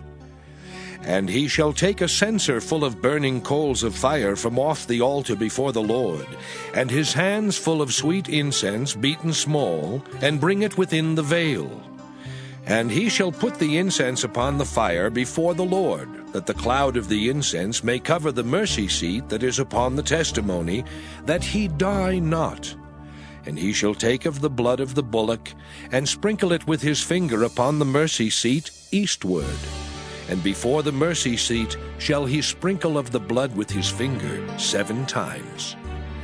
Then shall he kill the goat of the sin offering that is for the people, and bring his blood within the veil, and do with that blood as he did with the blood of the bullock, and sprinkle it upon the mercy seat, and before the mercy seat. And he shall make an atonement for the holy place, because of the uncleanness of the children of Israel, and because of their transgressions in all their sins. And so shall he do for the tabernacle of the congregation, that remaineth among them in the midst of their uncleanness. And there shall be no man in the tabernacle of the congregation when he goeth in to make an atonement in the holy place, until he come out, and have made an atonement for himself, and for his household, and for all the congregation of Israel. And he shall go out unto the altar that is before the Lord, and make an atonement for it. and shall take of the blood of the bullock and of the blood of the goat, and put it upon the horns of the altar round about. And he shall sprinkle of the blood upon it with his finger 7 times, and cleanse it, and hallow it from the uncleanness of the children of Israel. And when he hath made an end of reconciling the holy place, and the tabernacle of the congregation, and the altar, he shall bring the live goat. And Aaron shall lay both his hands upon the head of the live goat, and confess over him all the iniquities of the children of Israel, and all their transgressions in all their sins, putting them upon the head of the goat, and shall send him away by the hand of a fit man into the wilderness. And the goat shall bear upon him all their iniquities unto a land not inhabited, and he shall let go the goat in the wilderness. And Aaron shall come into the tabernacle of the congregation, and shall put off the linen garments which he put on when he went into the holy place, and shall leave them there. And he shall wash his flesh with water in the holy place, and put on his garments, and come forth, and offer his burnt offering, and the burnt offering of the people, and make an atonement for himself and for the people. And the fat of the sin offering shall he burn upon the altar. And he that let go the goat for the scapegoat shall wash his clothes, and bathe his flesh in water, and afterward come into the camp. And the bullock for the sin offering, and the goat for the sin offering, whose blood was brought in to make atonement in the holy place, shall one carry forth without the camp, and they shall burn in the fire their skins, and their flesh, and their dung. And he that burneth them shall wash his clothes, and bathe his flesh in water, and afterward he shall come into the camp.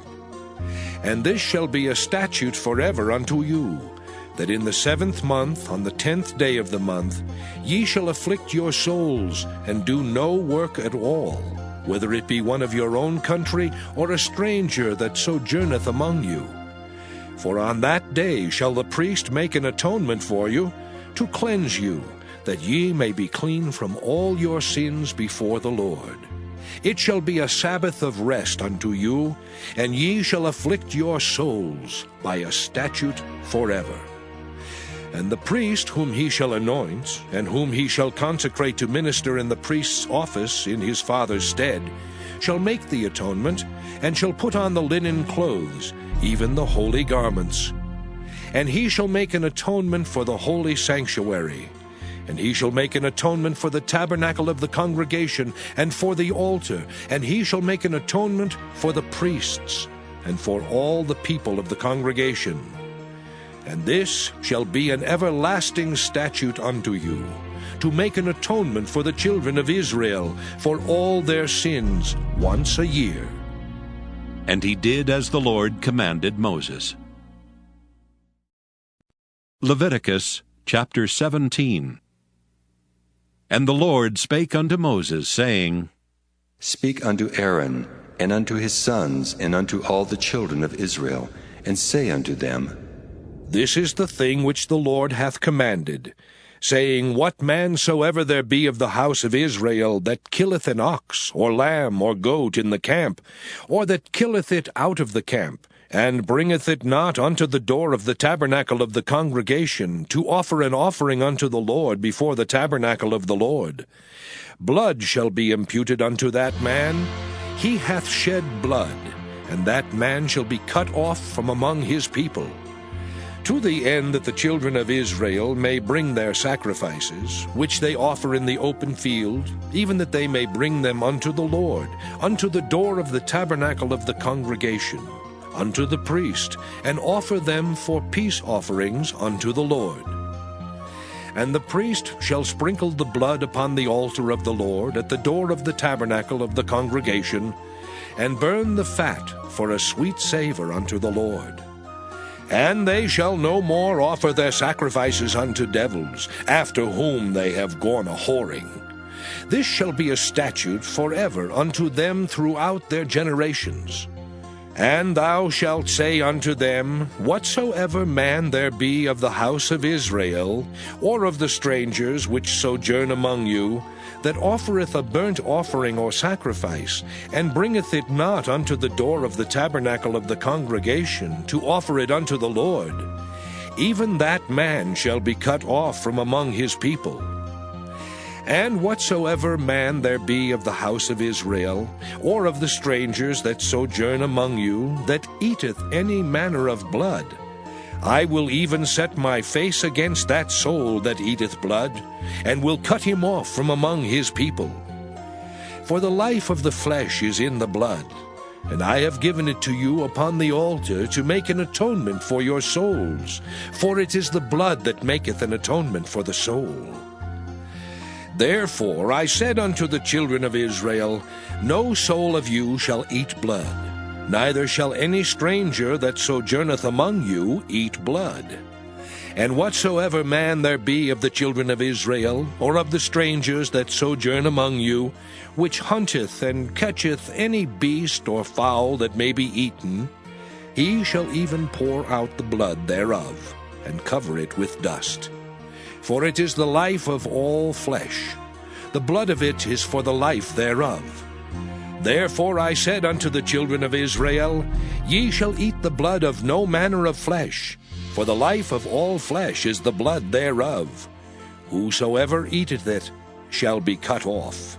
And every soul that eateth that which died of itself, or that which was torn with beasts, whether it be one of your own country or a stranger, he shall both wash his clothes and bathe himself in water, and be unclean until the even. Then shall he be clean.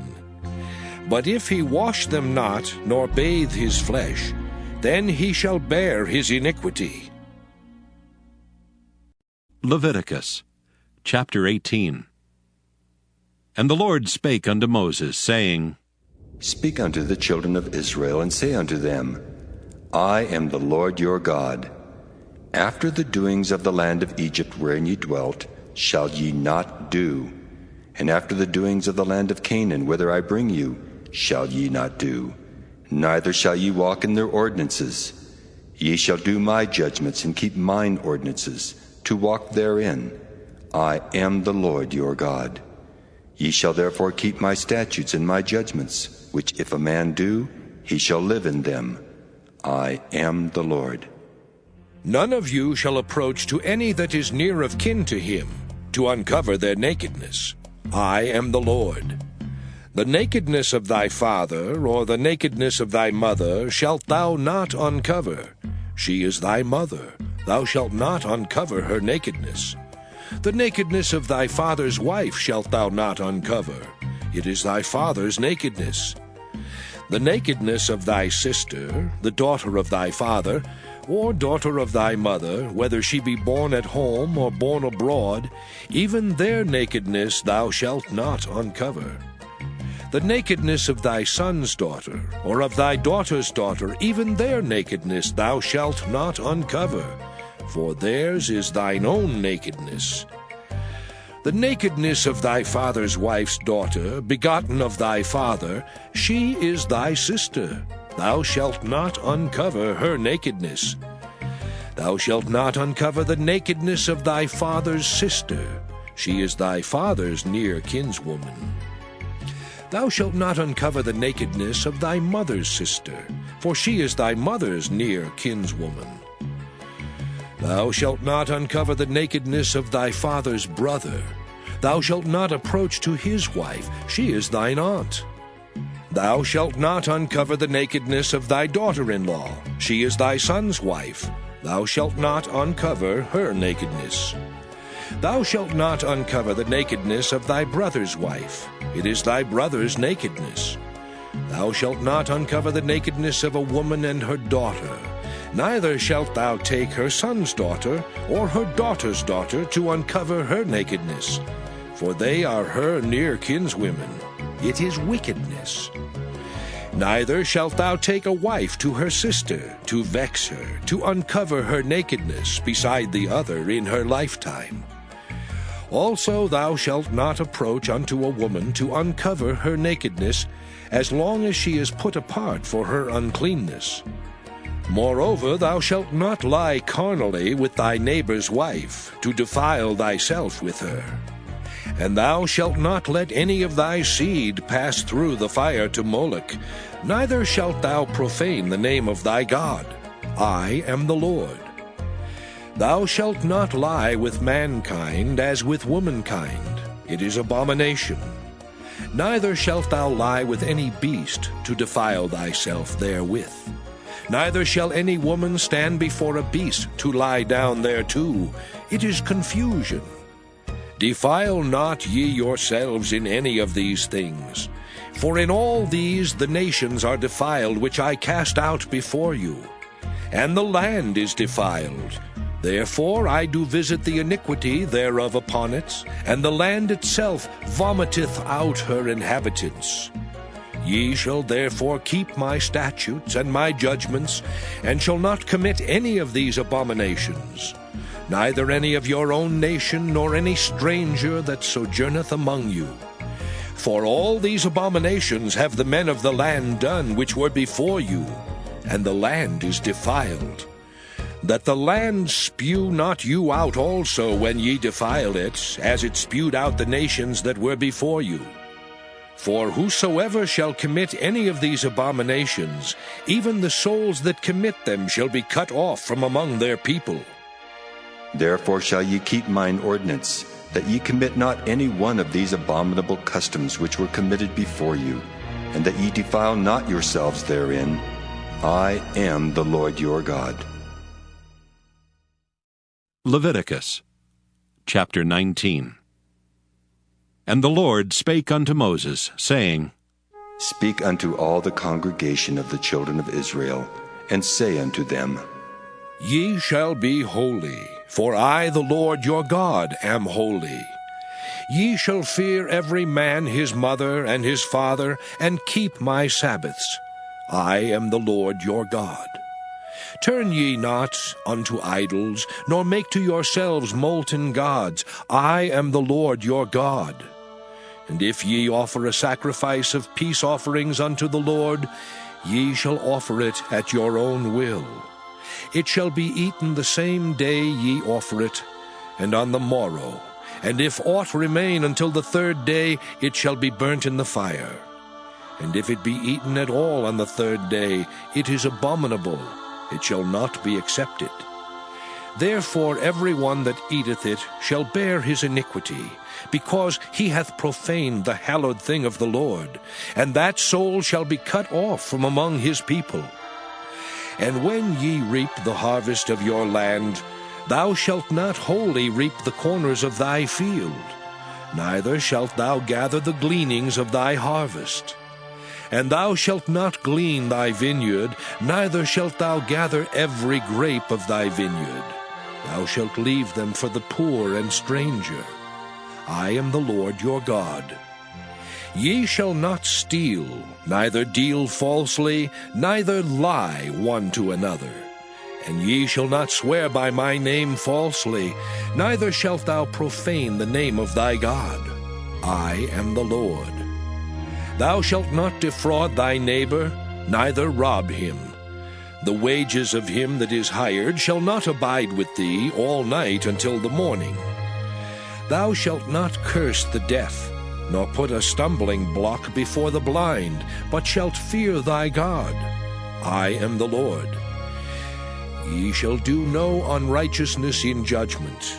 Thou shalt not respect the person of the poor, nor honor the person of the mighty, but in righteousness shalt thou judge thy neighbor. Thou shalt not go up and down as a talebearer among thy people, neither shalt thou stand against the blood of thy neighbor. I am the Lord. Thou shalt not hate thy brother in thine heart. Thou shalt in any wise rebuke thy neighbor, and not suffer sin upon him.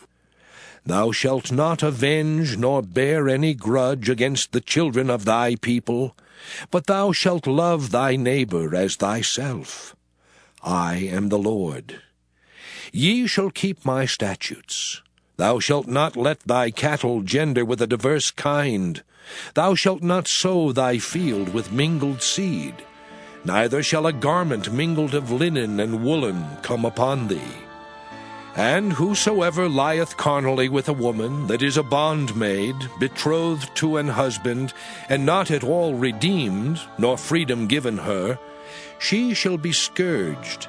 They shall not be put to death, because she was not free.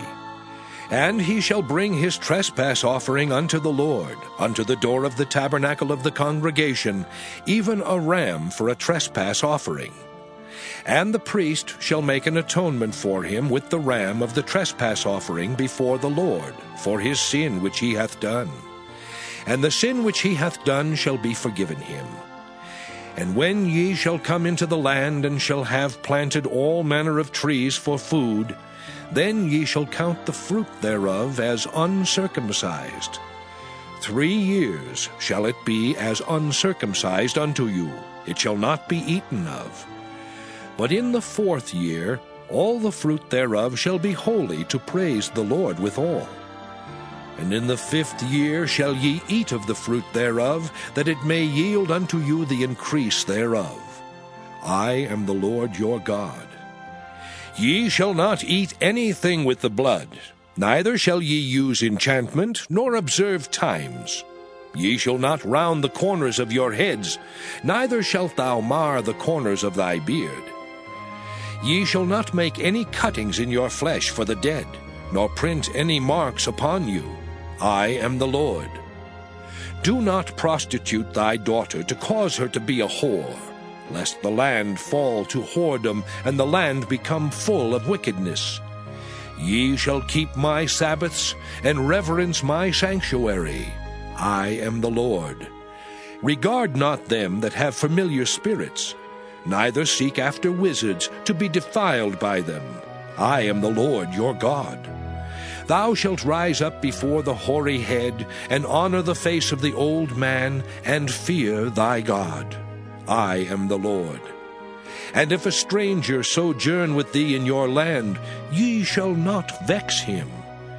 But the stranger that dwelleth with you shall be unto you as one born among you, and thou shalt love him as thyself. For ye were strangers in the land of Egypt. I am the Lord your God. Ye shall do no unrighteousness in judgment, in meteyard, in weight, or in measure. Just balances, just weights, a just ephah, and a just hin shall ye have. I am the Lord your God, which brought you out of the land of Egypt. Therefore shall ye observe all my statutes and all my judgments, and do them. I am the Lord. Leviticus chapter 20. And the Lord spake unto Moses, saying, Again thou shalt say to the children of Israel, Whosoever he be of the children of Israel, or of the strangers that sojourn in Israel, that giveth any of his seed unto Moloch, he shall surely be put to death. The people of the land shall stone him with stones. And I will set my face against that man, and will cut him off from among his people, because he hath given of his seed unto Moloch, to defile my sanctuary, and to profane my holy name. And if the people of the land do any ways hide their eyes from the man, when he giveth of his seed unto Moloch, and kill him not, then I will set my face against that man, and against his family, and will cut him off, and all that go a-whoring after him, to commit whoredom with Moloch, from among their people. And the soul that turneth after such as have familiar spirits, and after wizards, to go a-whoring after them, I will even set my face against that soul, and will cut him off from among his people. Sanctify yourselves therefore, and be ye holy, for I am the Lord your God. And ye shall keep my statutes and do them. I am the Lord which sanctify you. For every one that curseth his father or his mother shall be surely put to death.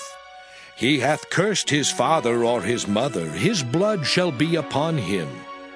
And the man that committeth adultery with another man's wife, even he that committeth adultery with his neighbor's wife, the adulterer and the adulteress shall surely be put to death.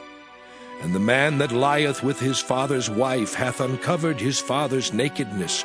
Both of them shall surely be put to death. Their blood shall be upon them. And if a man lie with his daughter-in-law, both of them shall surely be put to death. They have wrought confusion. Their blood shall be upon them. If a man also lie with mankind as he lieth with a woman, both of them have committed an abomination. They shall surely be put to death. Their blood shall be upon them. And if a man take a wife and her mother, it is wickedness. They shall be burnt with fire, both he and they, that there be no wickedness among you. And if a man lie with a beast, he shall surely be put to death, and ye shall slay the beast. And if a woman approach unto any beast, and lie down thereto, thou shalt kill the woman and the beast. They shall surely be put to death. Their blood shall be upon them. And if a man shall take his sister, his father's daughter, or his mother's daughter, and see her nakedness, and she see his nakedness, it is a wicked thing, and they shall be cut off in the sight of their people. He hath uncovered his sister's nakedness, he shall bear his iniquity. And if a man shall lie with a woman having her sickness, and shall uncover her nakedness, he hath discovered her fountain, and she hath uncovered the fountain of her blood, and both of them shall be cut off from among their people.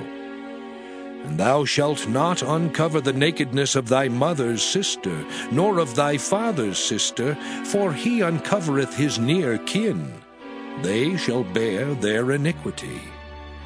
And if a man shall lie with his uncle's wife, he hath uncovered his uncle's nakedness. They shall bear their sin, they shall die childless. And if a man shall take his brother's wife, it is an unclean thing. He hath uncovered his brother's nakedness. They shall be childless. Ye shall therefore keep all my statutes and all my judgments, and do them, that the land whither I bring you to dwell therein spew you not out. And ye shall not walk in the manners of the nation which I cast out before you. For they committed all these things, and therefore I abhorred them. But I have said unto you, ye shall inherit their land, and I will give it unto you to possess it, a land that floweth with milk and honey. I am the Lord your God, which have separated you from other people. Ye shall therefore put difference between clean beasts and unclean, and between unclean fowls and clean. And ye shall not make your souls abominable by beast, or by fowl, or by any manner of living thing that creepeth on the ground, which I have separated from you as unclean. And ye shall be holy unto me. For I, the Lord, am holy, and have severed you from other people, that ye should be mine. A man also, or a woman that hath a familiar spirit, or that is a wizard, shall surely be put to death. They shall stone them with stones. Their blood shall be upon them. Leviticus chapter 21. And the Lord said unto Moses, Speak unto the priests the sons of Aaron, and say unto them, There shall none be defiled for the dead among his people. But for his kin that is near unto him, that is, for his mother, and for his father, and for his son, and for his daughter, and for his brother, and for his sister a virgin that is nigh unto him, which hath had no husband, for her may he be defiled. But he shall not defile himself, being a chief man among his people, to profane himself. They shall not make baldness upon their head, neither shall they shave off the corner of their beard, nor make any cuttings in their flesh. They shall be holy unto their God, and not profane the name of their God. For the offerings of the Lord made by fire, and the bread of their God, they do offer. Therefore they shall be holy. They shall not take a wife that is a whore or profane, neither shall they take a woman put away from her husband, for he is holy unto his God. Thou shalt sanctify him therefore, for he offereth the bread of thy God. He shall be holy unto thee, for I the Lord which sanctify you am holy. And the daughter of any priest, if she profane herself by playing the whore, she profaneth her father, she shall be burnt with fire. And he that is the high priest among his brethren, upon whose head the anointing oil was poured, and that is consecrated to put on the garments, shall not uncover his head, nor rend his clothes. Neither shall he go into any dead body, nor defile himself for his father or for his mother. Neither shall he go out of the sanctuary, nor profane the sanctuary of his God. For the crown of the anointing oil of his God is upon him. I am the Lord. And he shall take a wife in her virginity. A widow, or a divorced woman, or profane, or an harlot, these shall he not take, but he shall take a virgin of his own people to wife. Neither shall he profane his seed among his people, for I the Lord do sanctify him.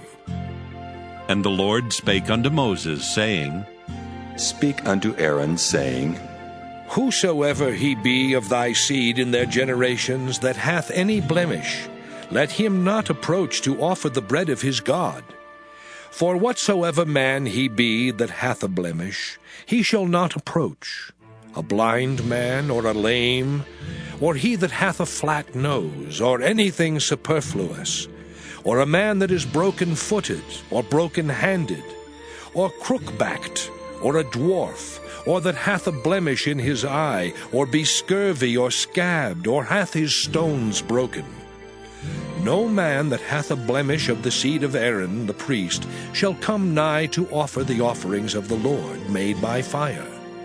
He hath a blemish, he shall not come nigh to offer the bread of his God.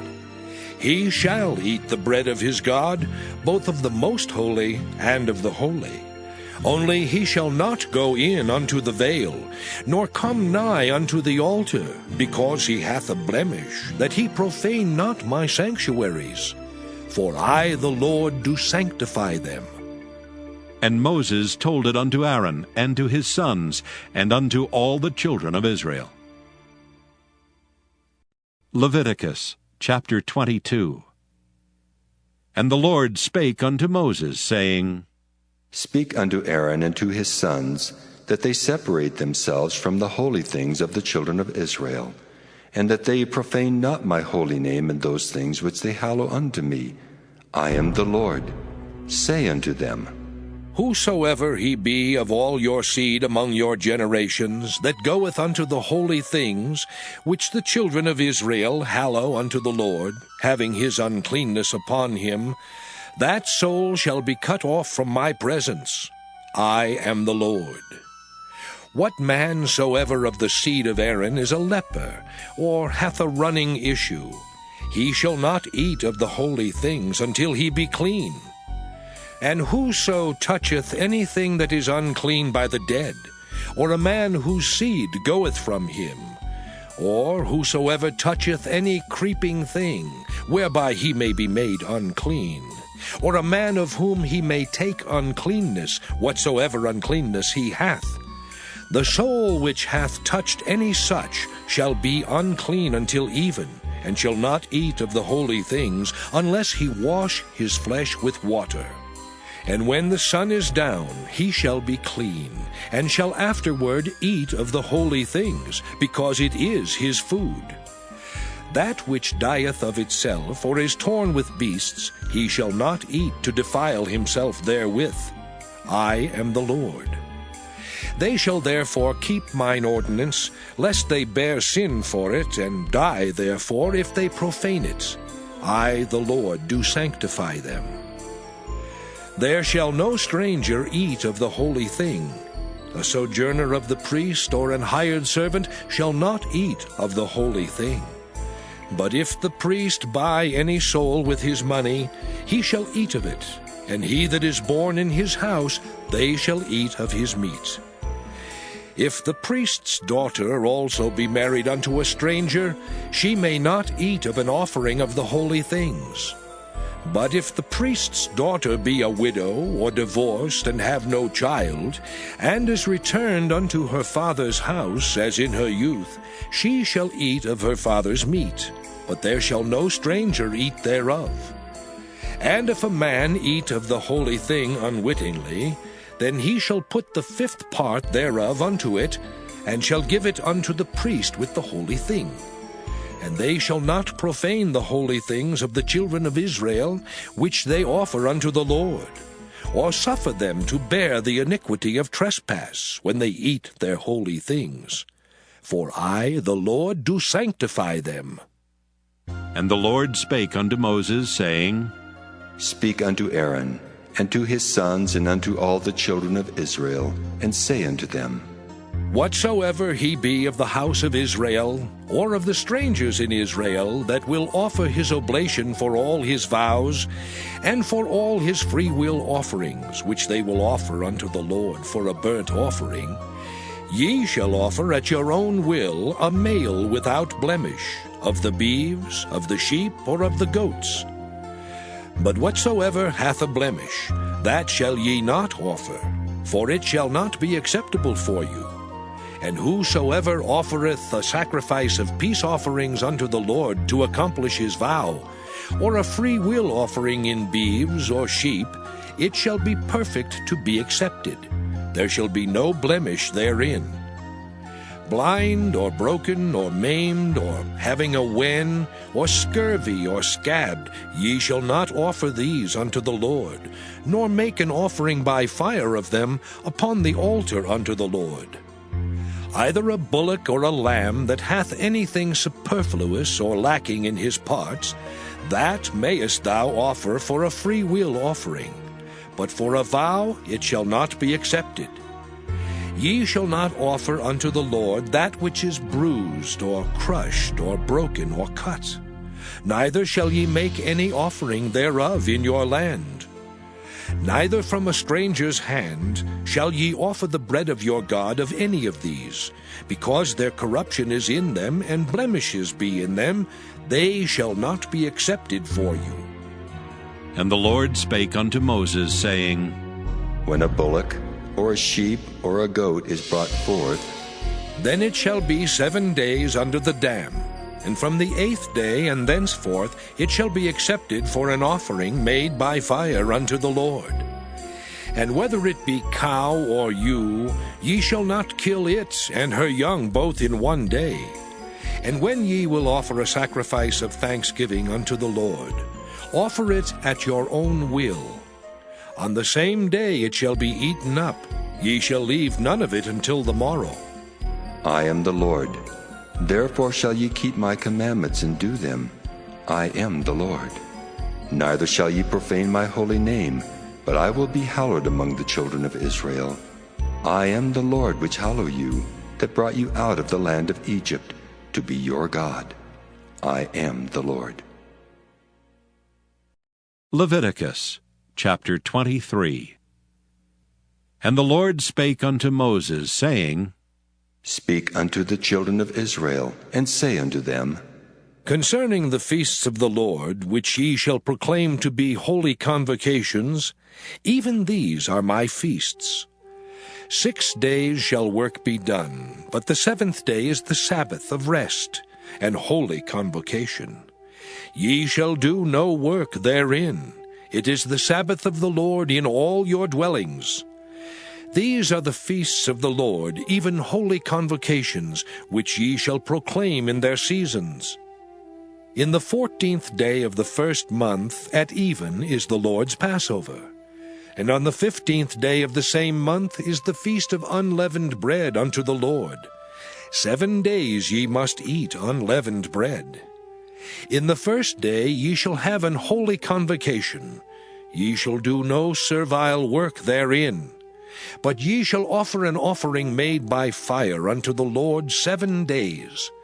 In the 7th day is an holy convocation. Ye shall do no servile work therein.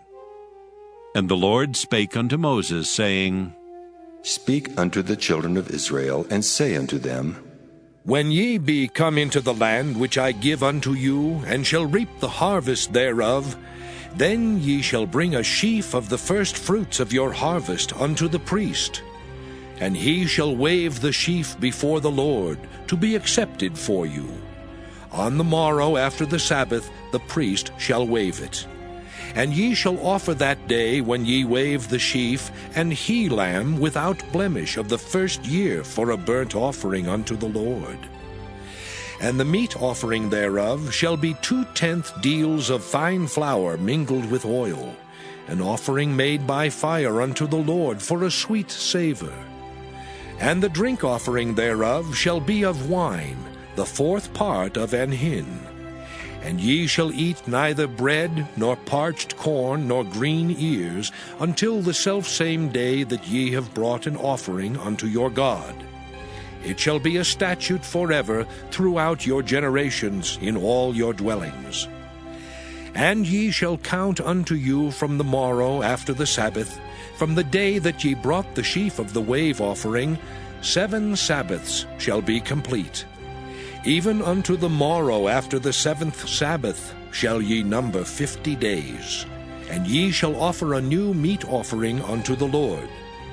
Ye shall bring out of your habitations 2 wave loaves of 2/10 deals. They shall be of fine flour, they shall be baken with leaven. They are the first fruits unto the Lord.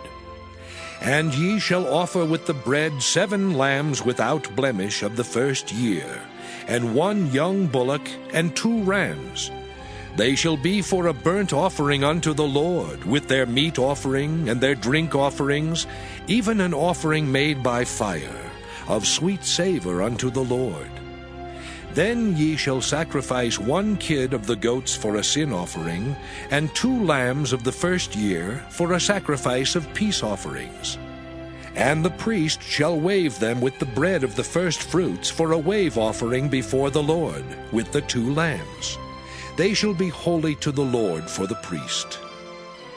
And ye shall proclaim on the selfsame day, that it may be an holy convocation unto you. Ye shall do no servile work therein. It shall be a statute forever in all your dwellings throughout your generations. And when ye reap the harvest of your land, thou shalt not make clean riddance of the corners of thy field when thou reapest. Neither shalt thou gather any gleaning of thy harvest. Thou shalt leave them unto the poor and to the stranger. I am the Lord your God. And the Lord spake unto Moses, saying, Speak unto the children of Israel, saying, In the 7th month, in the first day of the month, shall ye have a Sabbath, a memorial of blowing of trumpets, and holy convocation. Ye shall do no servile work therein, but ye shall offer an offering made by fire unto the Lord. And the Lord spake unto Moses, saying, Also on the 10th day of the 7th month, there shall be a day of atonement. It shall be an holy convocation unto you, and ye shall afflict your souls, and offer an offering made by fire unto the Lord. And ye shall do no work in that same day, for it is a day of atonement, to make an atonement for you before the Lord your God. For whatsoever soul it be that shall not be afflicted in that same day, he shall be cut off from among his people. And whatsoever soul it be that doeth any work in that same day, the same soul will I destroy from among his people. Ye shall do no manner of work. It shall be a statute forever throughout your generations in all your dwellings. It shall be unto you a Sabbath of rest, and ye shall afflict your souls. In the 9th day of the month at even, from even unto even, shall ye celebrate your Sabbath. And the Lord spake unto Moses, saying, Speak unto the children of Israel, saying, The 15th day of this 7th month shall be the Feast of Tabernacles for 7 days unto the Lord. On the first day shall be an holy convocation. Ye shall do no servile work therein. 7 days ye shall offer an offering made by fire unto the Lord. On the 8th day shall be an holy convocation unto you. And ye shall offer an offering made by fire unto the Lord. It is a solemn assembly, and ye shall do no servile work therein. These are the feasts of the Lord, which ye shall proclaim to be holy convocations, to offer an offering made by fire unto the Lord, a burnt offering and a meat offering, a sacrifice and drink offerings, everything upon his day. Beside the Sabbaths of the Lord, and beside your gifts, and beside all your vows, and beside all your free will offerings, which ye give unto the Lord. Also in the 15th day of the 7th month, when ye have gathered in the fruit of the land, ye shall keep a feast unto the Lord 7 days. On the 1st day shall be a Sabbath, and on the 8th day shall be a Sabbath. And ye shall take you on the 1st day the boughs of goodly trees, branches of palm trees, and the boughs of thick trees, and willows of the brook, and ye shall rejoice before the Lord your God 7 days. And ye shall keep it a feast unto the Lord 7 days in the year. It shall be a statute forever in your generations. Ye shall celebrate it in the 7th month. Ye shall dwell in booths 7 days. All that are Israelites born shall dwell in booths. That your generations may know that I made the children of Israel to dwell in booths, when I brought them out of the land of Egypt. I am the Lord your God. And Moses declared unto the children of Israel the feasts of the Lord. Leviticus chapter 24. And the Lord spake unto Moses, saying, Command the children of Israel that they bring unto thee pure oil olive beaten for the light, to cause the lamps to burn continually. Without the veil of the testimony, in the tabernacle of the congregation, shall Aaron order it from the evening unto the morning before the Lord continually. It shall be a statute forever in your generations. He shall order the lamps upon the pure candlestick before the Lord continually. And thou shalt take fine flour, and bake 12 cakes thereof. 2/10 deals shall be in 1 cake. And thou shalt set them in 2 rows, 6 on a row upon the pure table before the Lord. And thou shalt put pure frankincense upon each row, that it may be on the bread for a memorial, even an offering made by fire unto the Lord. Every Sabbath he shall set it in order before the Lord continually, being taken from the children of Israel by an everlasting covenant. And it shall be Aaron's and his sons, and they shall eat it in the holy place. For it is most holy unto him of the offerings of the Lord, made by fire by a perpetual statute. And the son of an Israelitish woman, whose father was an Egyptian, went out among the children of Israel. And this son of the Israelitish woman and a man of Israel strove together in the camp. And the Israelitish woman's son blasphemed the name of the Lord, and cursed. And they brought him unto Moses, and his mother's name was Shelomith, the daughter of Dibri, of the tribe of Dan. And they put him in ward, that the mind of the Lord might be showed them. And the Lord spake unto Moses, saying, Bring forth him that hath cursed without the camp, and let all that heard him lay their hands upon his head, and let all the congregation stone him. And thou shalt speak unto the children of Israel, saying, Whosoever curseth his God shall bear his sin. And he that blasphemeth the name of the Lord, he shall surely be put to death, and all the congregation shall certainly stone him. As well the stranger as he that is born in the land, when he blasphemeth the name of the Lord, shall be put to death. And he that killeth any man shall surely be put to death. And he that killeth the beast shall make it good, beast for beast. And if a man cause a blemish in his neighbor, as he hath done, so shall it be done to him. Breach for breach, eye for eye, tooth for tooth. As he hath caused a blemish in a man, so shall it be done to him again. And he that killeth the beast, he shall restore it. and he that killeth a man, he shall be put to death. Ye shall have one manner of law, as well for the stranger, as for one of your own country. For I am the Lord your God. And Moses spake to the children of Israel, that they should bring forth him that had cursed out of the camp, and stone him with stones. And the children of Israel did as the Lord commanded Moses. Leviticus chapter 25. And the Lord spake unto Moses in Mount Sinai, saying, Speak unto the children of Israel, and say unto them, When ye come into the land which I give you, then shall the land keep a Sabbath unto the Lord. 6 years thou shalt sow thy field, and 6 years thou shalt prune thy vineyard, and gather in the fruit thereof. But in the 7th year shall be a Sabbath of rest unto the land, a Sabbath for the Lord. Thou shalt neither sow thy field, nor prune thy vineyard.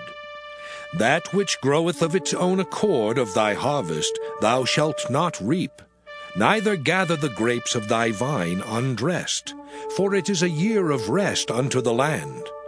And the Sabbath of the land shall be meat for you, for thee, and for thy servant, and for thy maid, and for thy hired servant, and for thy stranger that sojourneth with thee. And for thy cattle, and for the beasts that are in thy land, shall all the increase thereof be meat. And thou shalt number 7 Sabbaths of years unto thee, 7 times 7 years.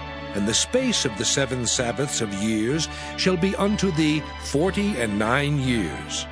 Then shalt thou cause the trumpet of the Jubilee to sound on the 10th day of the 7th month.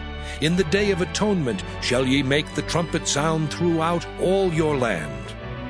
And ye shall hallow the 50th year, and proclaim liberty throughout all the land unto all the inhabitants thereof.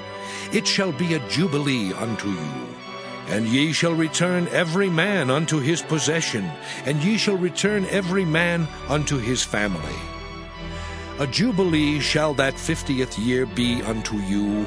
Ye shall not sow, neither reap that which groweth of itself in it, nor gather the grapes in it of thy vine undressed. For it is the Jubilee, it shall be holy unto you. Ye shall eat the increase thereof out of the field. In the year of this Jubilee ye shall return every man unto his possession. And if thou sell aught unto thy neighbor, or buyest aught of thy neighbor's hand, ye shall not oppress one another. According to the number of years after the Jubilee, thou shalt buy of thy neighbor, and according unto the number of years of the fruits he shall sell unto thee. According to the multitude of years thou shalt increase the price thereof, and according to the fewness of years thou shalt diminish the price of it. For according to the number of the years of the fruits doth he sell unto thee. Ye shall not therefore oppress one another, but thou shalt fear thy God. For I am the Lord your God. Wherefore ye shall do my statutes, and keep my judgments, and do them, and ye shall dwell in the land in safety. And the land shall yield her fruit, and ye shall eat your fill, and dwell therein in safety. And if ye shall say, What shall we eat the 7th year? Behold, we shall not sow, nor gather in our increase. Then I will command my blessing upon you in the 6th year, and it shall bring forth fruit for 3 years. And ye shall sow the 8th year, and eat yet of old fruit until the 9th year. Until her fruits come in, ye shall eat of the old store. The land shall not be sold forever, for the land is mine. For ye are strangers and sojourners with me. And in all the land of your possession ye shall grant a redemption for the land. If thy brother be waxen poor, and hath sold away some of his possession, and if any of his kin come to redeem it, then shall he redeem that which his brother sold. And if the man have none to redeem it, and himself be able to redeem it, then let him count the years of the sale thereof, and restore the overplus unto the man to whom he sold it, that he may return unto his possession. But if he be not able to restore it to him, then that which is sold shall remain in the hand of him that hath bought it until the year of Jubilee. And in the Jubilee it shall go out, and he shall return unto his possession. And if a man sell a dwelling house in a walled city, then he may redeem it within a whole year after it is sold. Within a full year may he redeem it. And if it be not redeemed within the space of a full year, then the house that is in the walled city shall be established forever to him that bought it throughout his generations. It shall not go out in the Jubilee. But the houses of the villages which have no wall round about them shall be counted as the fields of the country. They may be redeemed, and they shall go out in the Jubilee. Notwithstanding the cities of the Levites, and the houses of the cities of their possession, may the Levites redeem at any time. And if a man purchase of the Levites, then the house that was sold, and the city of his possession, shall go out in the year of Jubilee. For the houses of the cities of the Levites are their possession among the children of Israel. But the field of the suburbs of their cities may not be sold, for it is their perpetual possession. And if thy brother be waxen poor, and fallen in decay with thee, then thou shalt relieve him, yea, though he be a stranger or a sojourner, that he may live with thee. Take thou no usury of him or increase, but fear thy God, that thy brother may live with thee. Thou shalt not give him thy money upon usury, nor lend him thy victuals for increase. I am the Lord your God, which brought you forth out of the land of Egypt, to give you the land of Canaan, and to be your God. And if thy brother that dwelleth by thee be waxen poor, and be sold unto thee, thou shalt not compel him to serve as a bondservant, but as an hired servant, and as a sojourner. He shall be with thee, and shall serve thee unto the year of Jubilee. And then shall he depart from thee, both he and his children with him, and shall return unto his own family, and unto the possession of his fathers shall he return. For they are my servants which I brought forth out of the land of Egypt. They shall not be sold as bondmen. Thou shalt not rule over him with rigor, but shalt fear thy God. Both thy bondmen and thy bondmaids which thou shalt have shall be of the heathen that are round about you. Of them shall ye buy bondmen and bondmaids. Moreover, of the children of the strangers that do sojourn among you, of them shall ye buy, and of their families that are with you, which they begat in your land, and they shall be your possession. And ye shall take them as an inheritance for your children after you, to inherit them for a possession. They shall be your bondmen forever. But over your brethren, the children of Israel, ye shall not rule one over another with rigor. And if a sojourner or stranger wax rich by thee, and thy brother that dwelleth by him wax poor, and sell himself unto the stranger or sojourner by thee, or to the stock of the stranger's family, after that he is sold, he may be redeemed again. One of his brethren may redeem him. Either his uncle or his uncle's son may redeem him, or any that is nigh of kin unto him of his family may redeem him. Or if he be able, he may redeem himself. And he shall reckon with him that bought him from the year that he was sold to him unto the year of Jubilee. And the price of his sale shall be according unto the number of years. According to the time of an hired servant shall it be with him. If there be yet many years behind, according unto them he shall give again the price of his redemption out of the money that he was bought for. And if there remain but few years unto the year of Jubilee, then he shall count with him, and according unto his years shall he give him again the price of his redemption.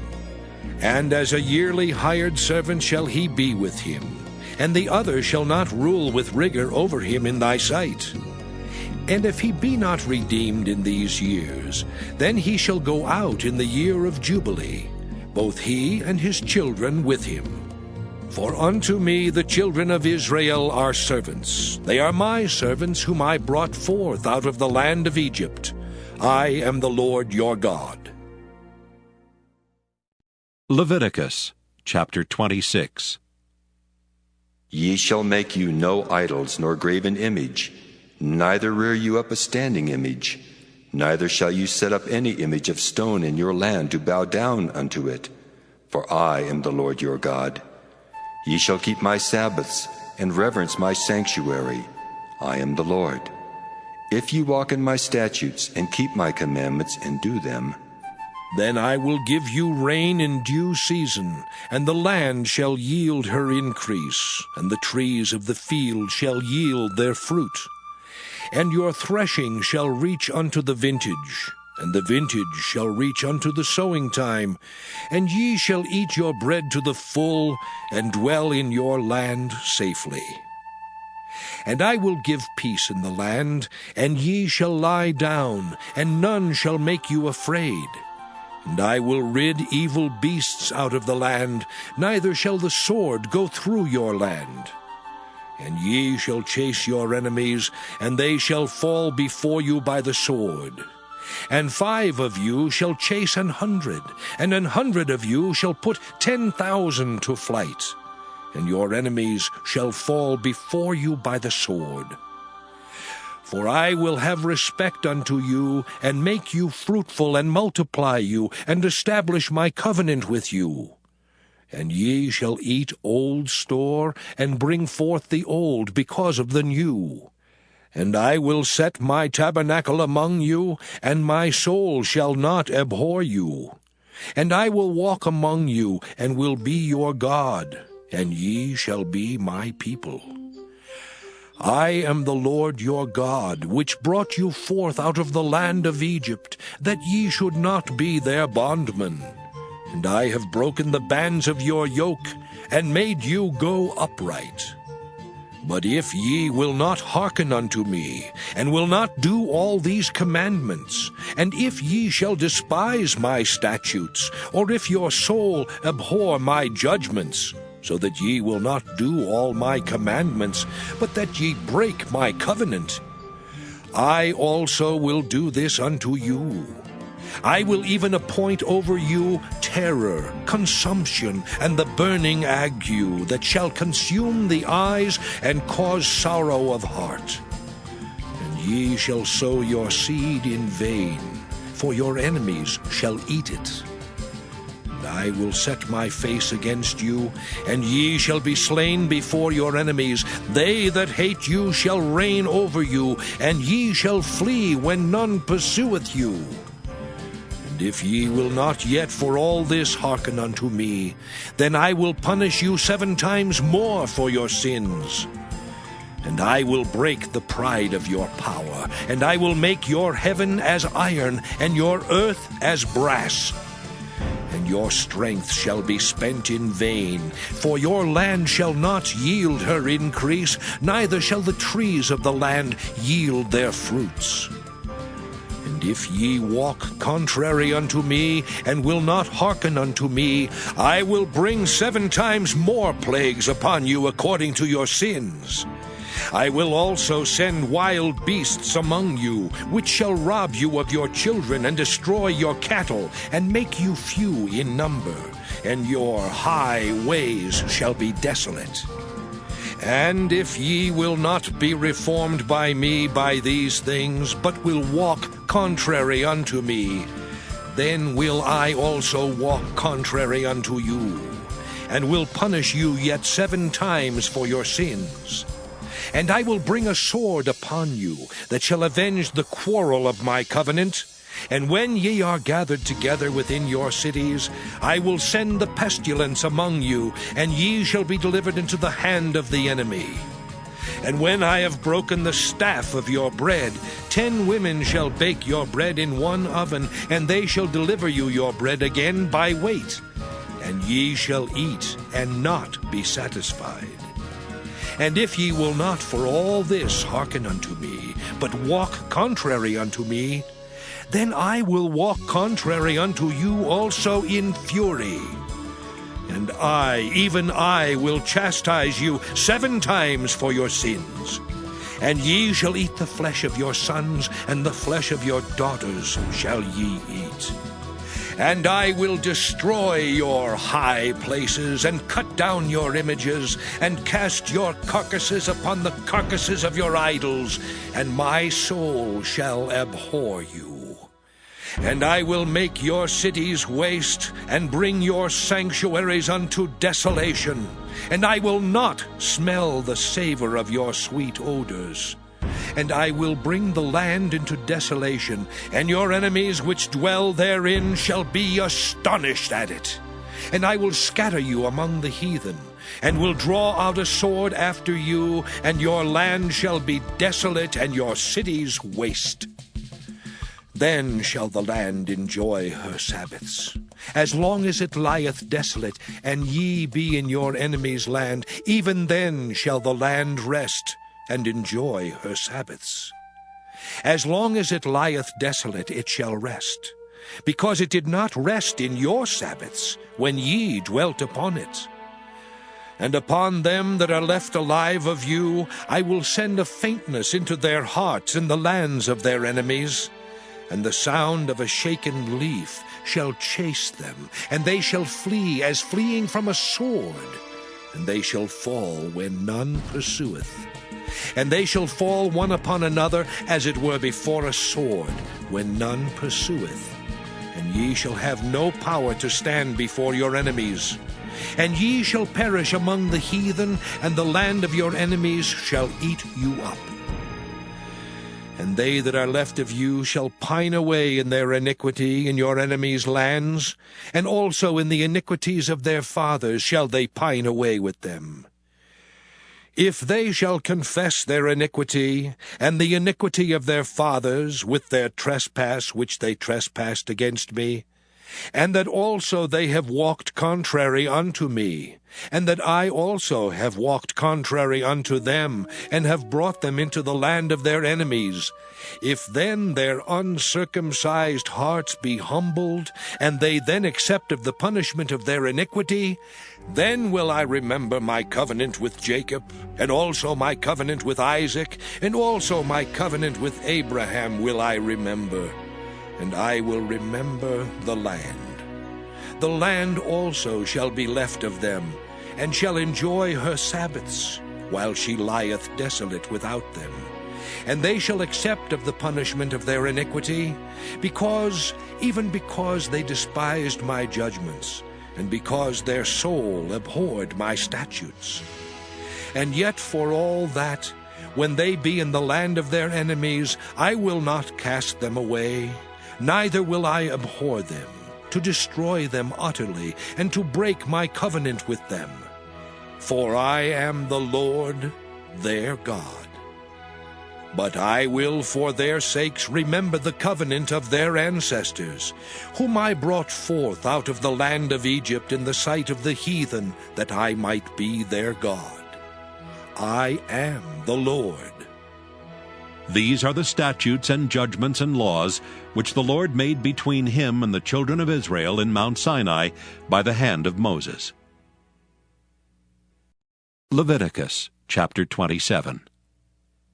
And the Lord spake unto Moses, saying, Speak unto the children of Israel, and say unto them, When a man shall make a singular vow, the persons shall be for the Lord by thy estimation.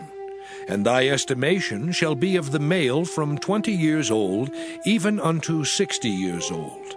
Even thy estimation shall be 50 shekels of silver, after the shekel of the sanctuary. And if it be a female, then thy estimation shall be 30 shekels. And if it be from 5 years old even unto 20 years old, then thy estimation shall be of the male 20 shekels, and for the female 10 shekels. And if it be from a month old even unto 5 years old, then thy estimation shall be of the male 5 shekels of silver, and for the female thy estimation shall be 3 shekels of silver. And if it be from 60 years old and above, if it be a male, then thy estimation shall be 15 shekels, and for the female 10 shekels. But if he be poorer than thy estimation, then he shall present himself before the priest, and the priest shall value him. According to his ability that vowed shall the priest value him. And if it be a beast, whereof men bring an offering unto the Lord, all that any man giveth of such unto the Lord shall be holy. He shall not alter it, nor change it, a good for a bad, or a bad for a good. And if he shall at all change beast for beast, then it and the exchange thereof shall be holy. And if it be any unclean beast, of which they do not offer a sacrifice unto the Lord, then he shall present the beast before the priest. And the priest shall value it, whether it be good or bad. As thou valuest it, who art the priest, so shall it be. But if he will at all redeem it, then he shall add a 5th part thereof unto thy estimation. And when a man shall sanctify his house to be holy unto the Lord, then the priest shall estimate it, whether it be good or bad. As the priest shall estimate it, so shall it stand. And if he that sanctified it will redeem his house, then he shall add the 5th part of the money of thy estimation unto it, and it shall be his. And if a man shall sanctify unto the Lord some part of a field of his possession, then thy estimation shall be according to the seed thereof. An homer of barley seed shall be valued at 50 shekels of silver. If he sanctify his field from the year of Jubilee, according to thy estimation, it shall stand. But if he sanctify his field after the Jubilee, then the priest shall reckon unto him the money according to the years that remain, even unto the year of the Jubilee, and it shall be abated from thy estimation. And if he that sanctified the field will in any wise redeem it, then he shall add the 5th part of the money of thy estimation unto it, and it shall be assured to him. And if he will not redeem the field, or if he have sold the field to another man, it shall not be redeemed any more. But the field, when it goeth out in the Jubilee, shall be holy unto the Lord, as a field devoted. The possession thereof shall be the priest's. And if a man sanctify unto the Lord a field which he hath bought, which is not of the fields of his possession, then the priest shall reckon unto him the worth of thy estimation, even unto the year of the Jubilee. And he shall give thine estimation in that day as a holy thing unto the Lord. In the year of the Jubilee the field shall return unto him of whom it was bought, even to him to whom the possession of the land did belong. And all thy estimations shall be according to the shekel of the sanctuary. 20 gerahs shall be the shekel. Only the firstling of the beasts, which should be the Lord's firstling, no man shall sanctify it, whether it be ox or sheep, it is the Lord's. And if it be of an unclean beast, then he shall redeem it according to thine estimation, and shall add a 5th part of it thereto. Or if it be not redeemed, then it shall be sold according to thy estimation. Notwithstanding, no devoted thing that a man shall devote unto the Lord of all that he hath, both of man and beast, and of the field of his possession, shall be sold or redeemed. Every devoted thing is most holy unto the Lord. None devoted, which shall be devoted of men, shall be redeemed, but shall surely be put to death. And all the tithe of the land, whether of the seed of the land or of the fruit of the tree, is the Lord's. It is holy unto the Lord. And if a man will at all redeem aught of his tithes, he shall add thereto the 5th part thereof. And concerning the tithe of the herd or of the flock, even of whatsoever passeth under the rod, the 10th shall be holy unto the Lord. He shall not search whether it be good or bad, neither shall he change it. And if he change it at all, then both it and the change thereof shall be holy. It shall not be redeemed. These are the commandments which the Lord commanded Moses for the children of Israel in Mount Sinai.